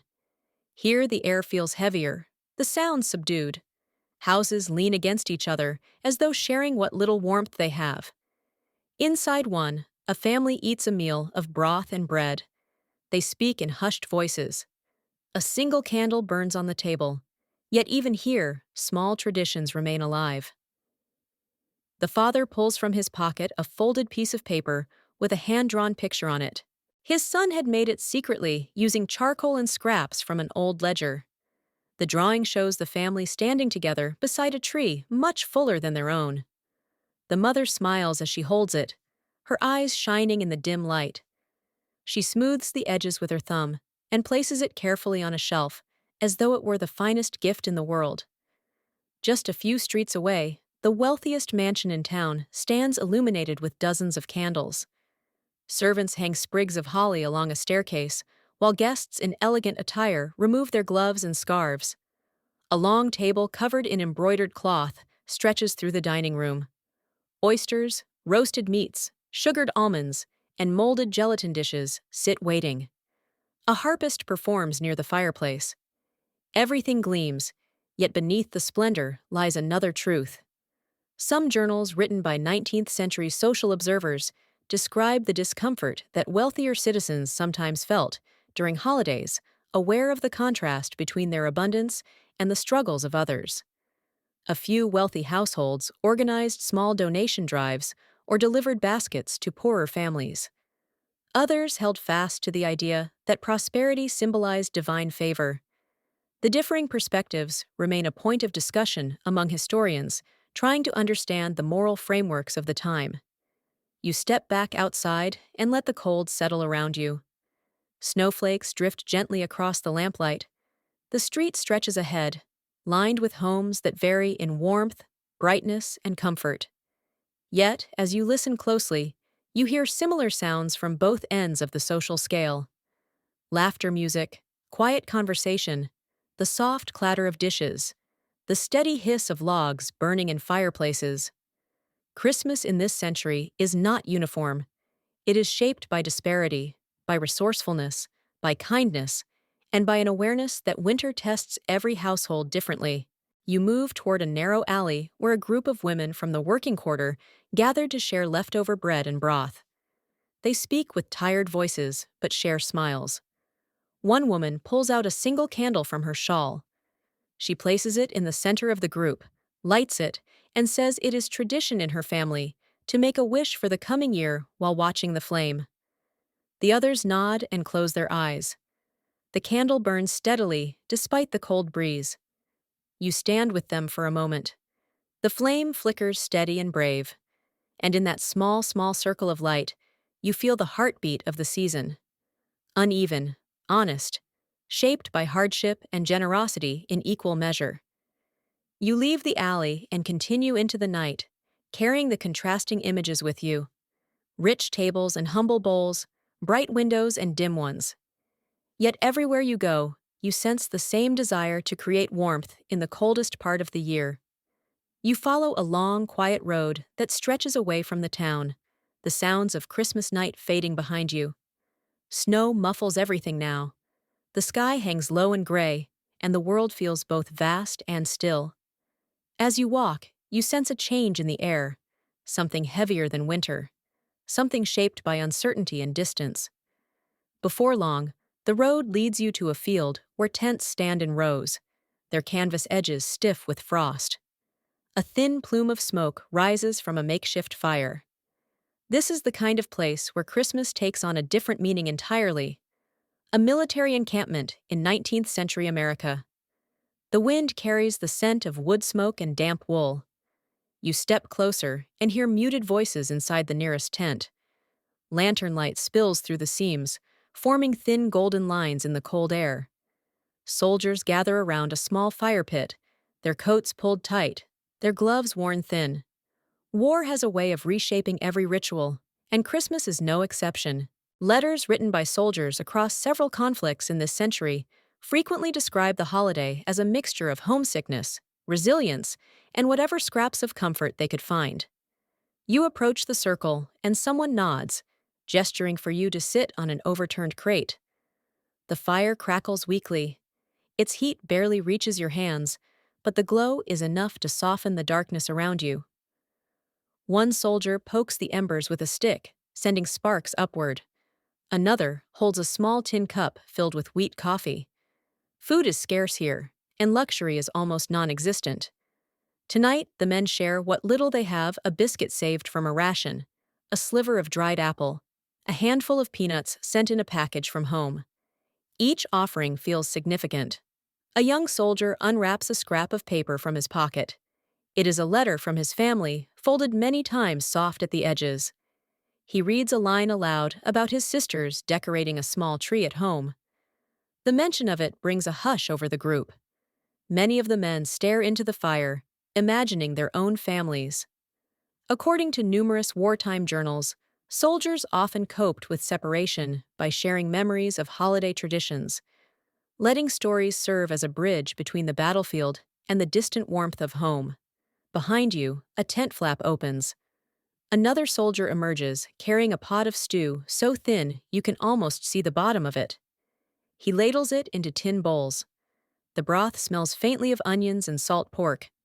Portions are modest, but the men accept them gratefully. As they eat, one soldier describes a custom from his hometown in which children paraded through the streets, carrying lanterns on Christmas Eve. The others listen quietly. Someone mentions that in his region, families stayed awake late singing hymns by lamplight. You feel how these traded stories offer comfort, connecting men who come from very different places. Suddenly, the wind shifts, carrying with it the distant sound of drumming. The men glance toward the dark horizon. The sound fades quickly, leaving only the brittle whisper of the cold. You sense that the boundary between calm and danger is thin here. A few soldiers pull their coats tighter. One of them explains the patrol duties continue even on holidays. He jokes half-heartedly that the enemy never sends a polite note announcing a break. The others chuckle softly, though the humor hides a truth. In wartime, even sacred days are not guaranteed peace. You notice a small wooden box resting near the fire. A soldier opens it and reveals a bundle wrapped in linen. Inside, a small homemade gift sent from home: knitted socks, a handful of candies, a tiny book of psalms, and a carved bird made from walnut wood. Items like these appear frequently in preserved correspondence.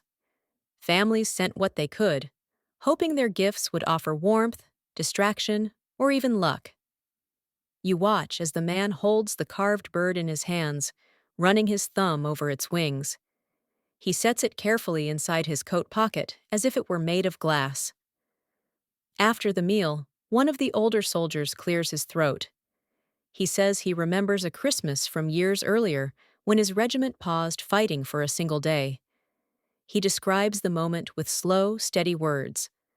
Opposing forces stood on opposite sides of a river, each side exhausted.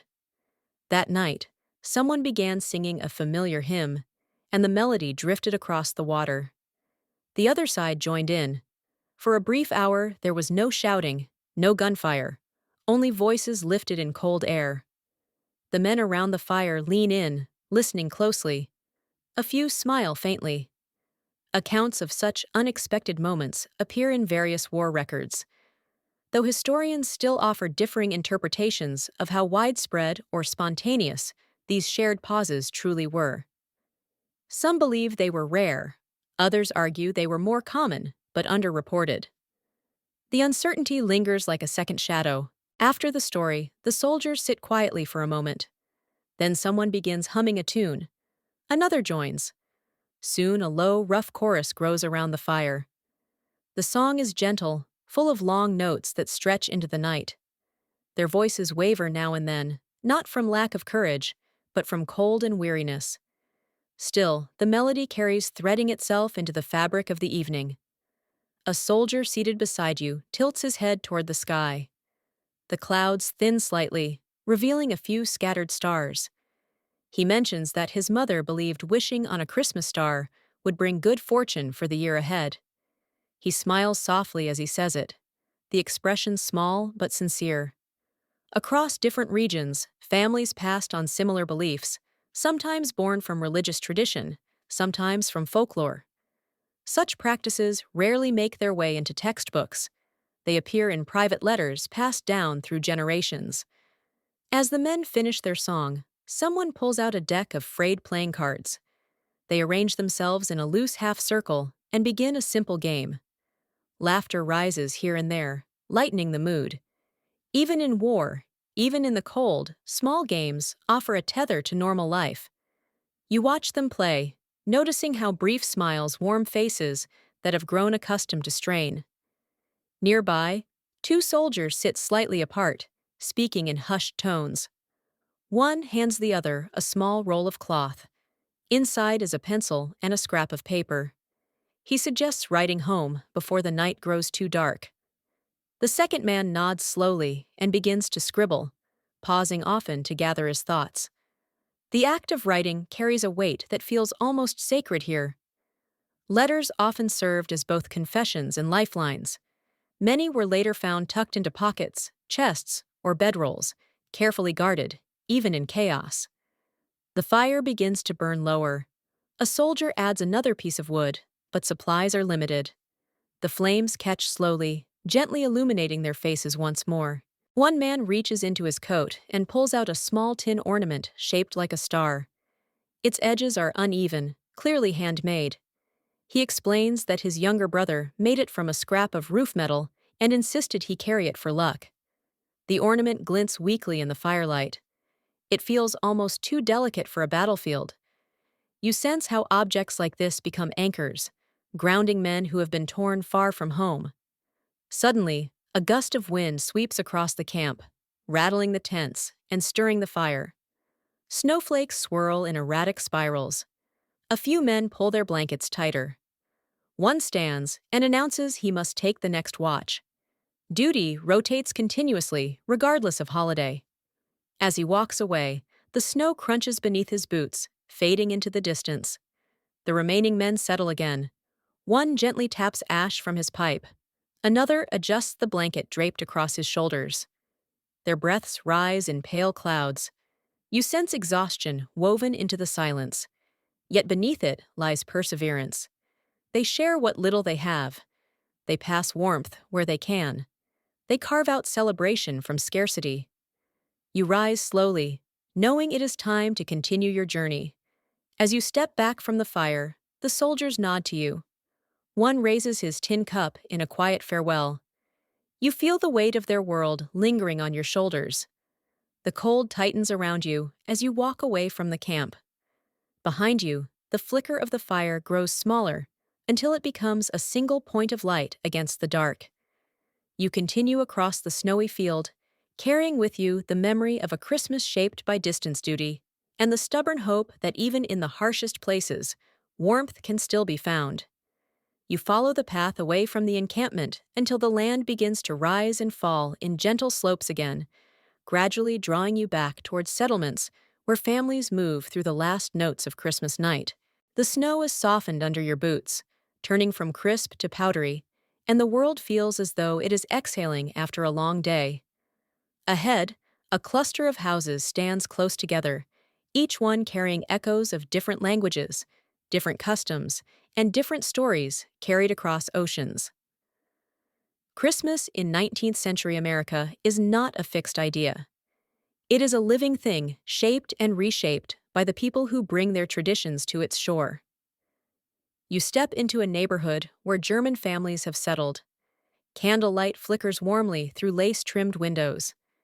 When you peek inside one home, you see a tree standing proudly in the corner, its branches dotted with candles, carefully anchored in small holders.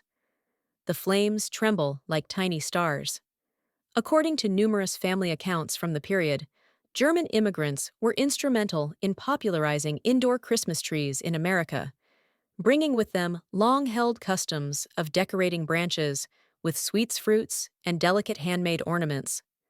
A woman in the house places something shiny on a lower branch. You look closer, it is a small silvered nut wrapped in foil.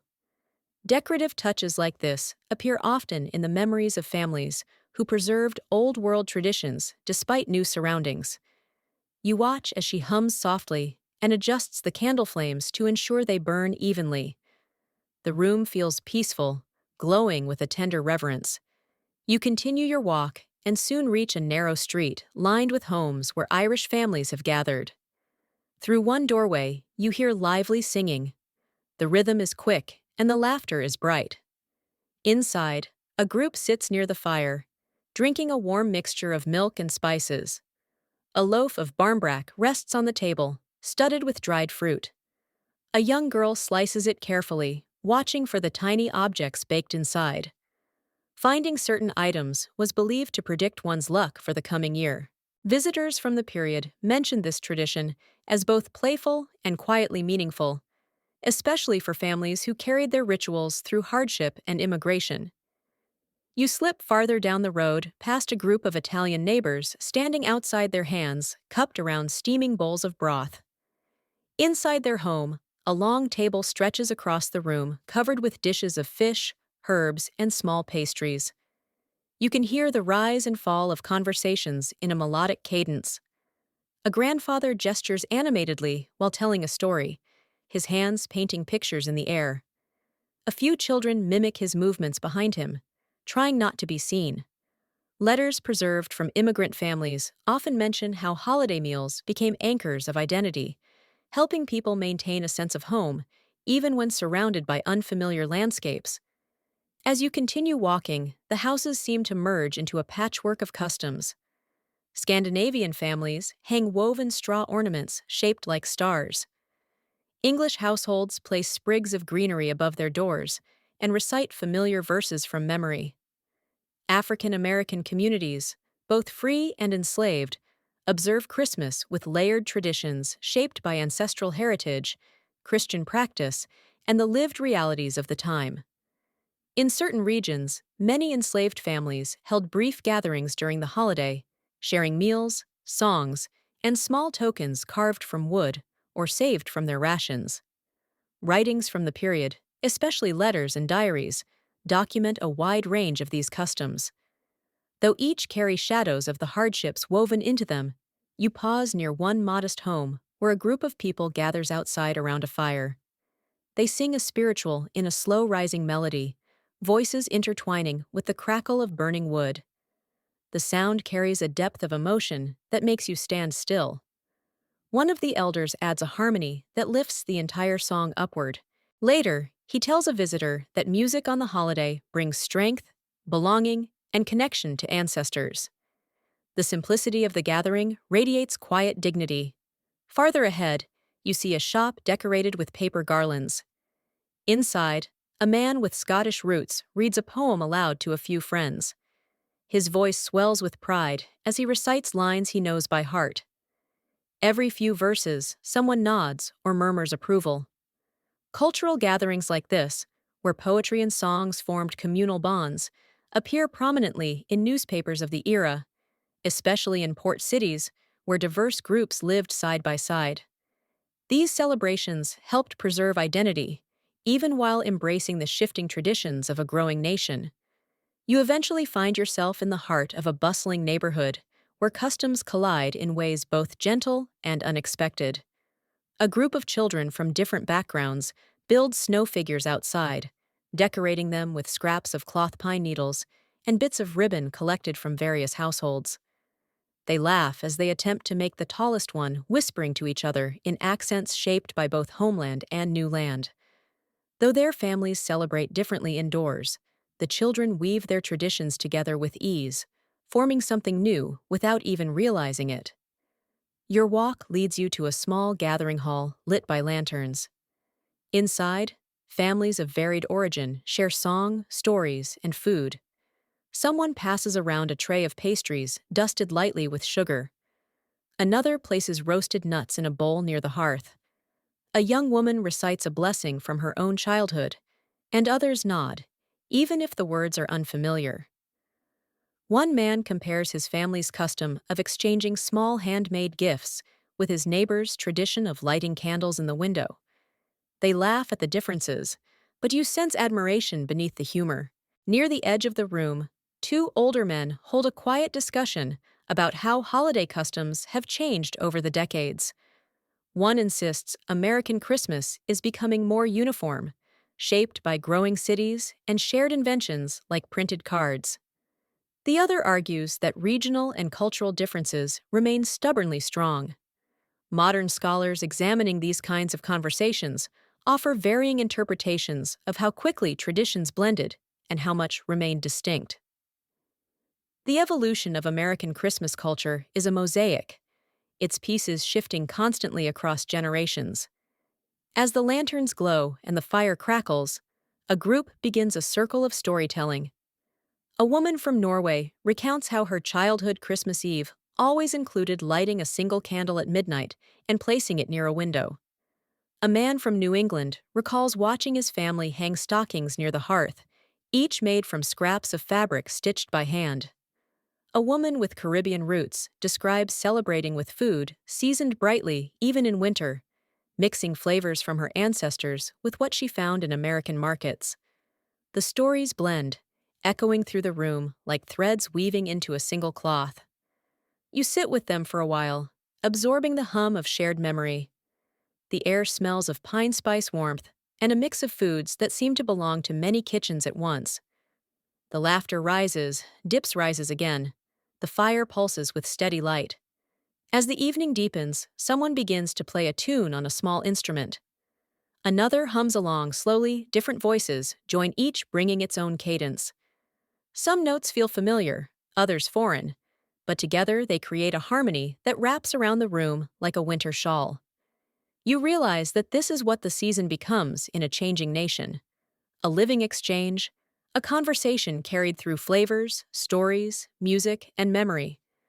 Traditions shift gently as families share doorsteps, markets, schools, and roads. Some customs take root, others fade. Still others transform into something entirely new. When you finally step outside, snow drifts quietly around you. Windows glow with different colors, different arrangements, different rituals. You walk through the peaceful streets, feeling how the many threads of American Christmas stretch across the land, connecting distant families, distant memories, and distant homelands into one ever-changing celebration. Night folds itself gently over the town as you walk along the snow-padded street, each footstep sinking softly into the quiet. The sky has deepened into a shade of blue, so dark it feels like velvet. And somewhere above the clouds, the moon tries to peer through. Houses glow here and there, small pockets of warmth scattered across the winter landscape. It feels as if the entire 19th century has drifted into a gentler rhythm, one made of sighs, soft voices, and fires burning low. You pull your coat tighter, drawn toward one last home, where the evening settles with the softness of a blanket. Inside the room glows with the final strength of the fire. Are its embers red and pulsing like a slow heartbeat? The tree in the corner still gives off its forest scent, but the candles have been extinguished for safety. Only the faint sparkle of strings, made from berries and popcorn, remains visible. You settle into a chair near the hearth, feeling the warmth press steadily against your legs. The family moves with a quieter purpose now. Their voices lower, their motions slower. Christmas night has softened into something reflective. A woman sits in a rocking chair near the window, knitting the last rows of a scarf she plans to give tomorrow. Her needles click softly, creating a steady rhythm that blends with the crackle of the fire. She hums under her breath, almost without noticing. Her tune carries old echoes, perhaps from her childhood, perhaps passed down from her grandmother. Songs like these, described in many handwritten letters from the era, often belong to families rather than regions, cherished pieces of memory stitched into the night. A man nearby closes a worn book of poetry. He's been reading aloud for the past hour, choosing verses about winter hearth fires or long journeys home. At times, he added comments about poets he admired or memories the lines stirred. You notice the care with which he places the book on the table, smoothing its frayed cover. The love of poetry and storytelling was deeply rooted in many households of the century, serving as a bridge between work-weary days and peaceful nights. Two children sit curled on a thick woven rug, rubbing sleep from their eyes. They still hold the tiny wooden toys they received earlier in the evening. One traces the shape of a painted horse lost in thought. The other rocks a cloth doll back and forth, as if soothing it to sleep. Gifts like these, lovingly carved or stitched at home, appear often in recollections from the period. They might have lacked shiny finishes or extravagant features, but they carried the warmth of familiar hands. As the room settles, an older neighbor who stayed late to visit begins talking softly about her own childhood Christmases. She describes her family sitting around the fire in an old stone house, listening to the wind scratch against the shutters. She recalls her mother placing a single tallow candle on the windowsill as a symbol of welcome, a custom passed quietly through generations.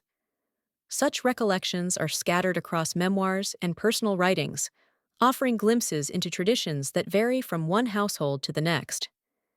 Some researchers today interpret these candle customs as remnants of older European practices, while others suggest they evolved independently within various American communities. The origins blur like breath on a cold window. The neighbor laughs softly as she remembers how she and her siblings tried to stay awake to catch sight of visitors bringing treats or stories. Her voice carries the weight of decades, but also a lingering sparkle. The children listen with half-closed eyes, pulled toward sleep, yet unwilling to miss the story. You watch their slow blinking, feeling the comfort of their presence in the room. The mother finishes her knitting at last. She ties off the final stitch and folds the scarf neatly on her lap. When she looks up, her expression softens as she surveys her family, as if mentally preserving this moment for the future. She rises and drapes a heavy quilt over the children, who nestle deeper into the warmth without waking. The quilt, pieced together from scraps of old garments, smells faintly of lavender stored with it through the summer. Fabric items like this, lovingly mended and preserved, were treasured household objects that carried stories within every square. The father steps outside for a moment to check the weather. When he returns, he reports that a gentle snowfall has begun again. The flakes delicate and slow drifting. He lifts his hat and taps the snow off it before hanging it near the door. Winter nights like this appear again and again in letters from the time described as both beautiful and isolating depending on the writer's mood. Tonight the beauty seems to dominate. The room quiets into a steady hush.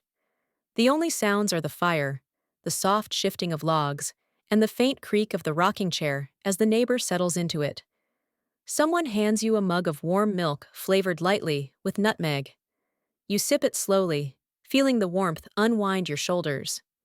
Drinks like this, mild and soothing, were common nightcaps for families who relied on comforting rituals to ease the day's fatigue. A teenage girl rises and lights a small oil lamp. She adjusts the flame until it glows with a soft amber light that casts gentle shadows across the walls. Oil lamps were central to nightly routines in the era, their warm glow guiding people toward restful moments. She places the lamp on a shelf where its light touches the faces of everyone in the room. With a quiet smile, she retrieves a wooden box filled with small trinkets and letters. She explains softly that her family keeps items here from Christmases past. A dried flower from a wreath, a ribbon saved from a long-ago gift, a page of handwriting from her grandmother. She lifts a scrap of cloth embroidered with tiny stars and shows it proudly. Objects like this rarely appear in formal histories, but survive in attics, memory boxes, and trunks, passed from hand to hand, carrying personal stories through time. The fire begins to glow lower, settling into a bed of embers. The warmth remains steady, but the flames themselves are calming, no longer leaping, but sighing softly. Someone begins to hum a lullaby, one so slow and soothing that even the air seems to settle. The melody is simple, shaped by long winters and long memories. It drifts around the room like a warm ribbon touching every corner. As you sit there, you feel the edges of the century soften, the rushing demands of the day fade. The noise from earlier gatherings dissolves into silence. Only the heartbeat of the home remains steady and gentle. The final stretch of Christmas in the 1800s is not about celebration or spectacle. It is about resting in the warmth created by others. It is about gratitude for simple comforts. It is about closing the day with softness. You rise at last, moving quietly, so as not to disturb the children now fast asleep. The family nods to you warmly, their faces glowing in the low firelight. You step outside, letting the cold wrap around you. Snow drifts down like soft feathers. Chimneys release thin threads of smoke into the night. The world feels hushed, timeless. You breathe deeply, sensing that you stand at the very edge of the long journey. Christmas night settles around you with a gentle finality, inviting you to slow your breath, soften your steps, and let the story drift toward restful quiet. You stand beneath the falling snow, letting it gather softly on your coat, your shoulders, your lashes. The lights from the homes behind you glow like distant embers, warm and steady against the winter darkness. Each one feels like a heartbeat in the quiet, a reminder of family settling under quilts, fires dimming into gentle coals, voices drifting into whispers. The world exhales around you, and you exhale with it, long and slow, letting the cold air slide into your lungs and slip out again in a soft cloud. The snowflakes fall slower now, drifting lazily in the still air, as if they too are ready for rest. You take a few steps forward, feeling the powdery crunch beneath your boots, and the night seems to cradle each movement. No rush, no noise, just the hush of winter settling itself like a blanket over the entire century. The darkness feels kind rather than heavy, wrapping itself around you with a quiet promise of safety. Shadows soften, edges blur. Even the cold seems gentler, as if it understands that the world is ready for sleep. You breathe again, deeper this time, and let your shoulders drop. In the distance, a single window glows, a small orange square in a world of blue and white. You picture a fire burning low, a family drifting into dreams, the warmth inside wrapping itself around them with the same tenderness the snow wraps around you. Your footsteps slow, your breath steadies. The whole landscape leans towards stillness, inviting you to lean with it. You let the last images fade like candlelight dimming in a quiet room, drifting lower and lower until only the soft pulse of calm remains. The night holds you gently, and you let yourself drift,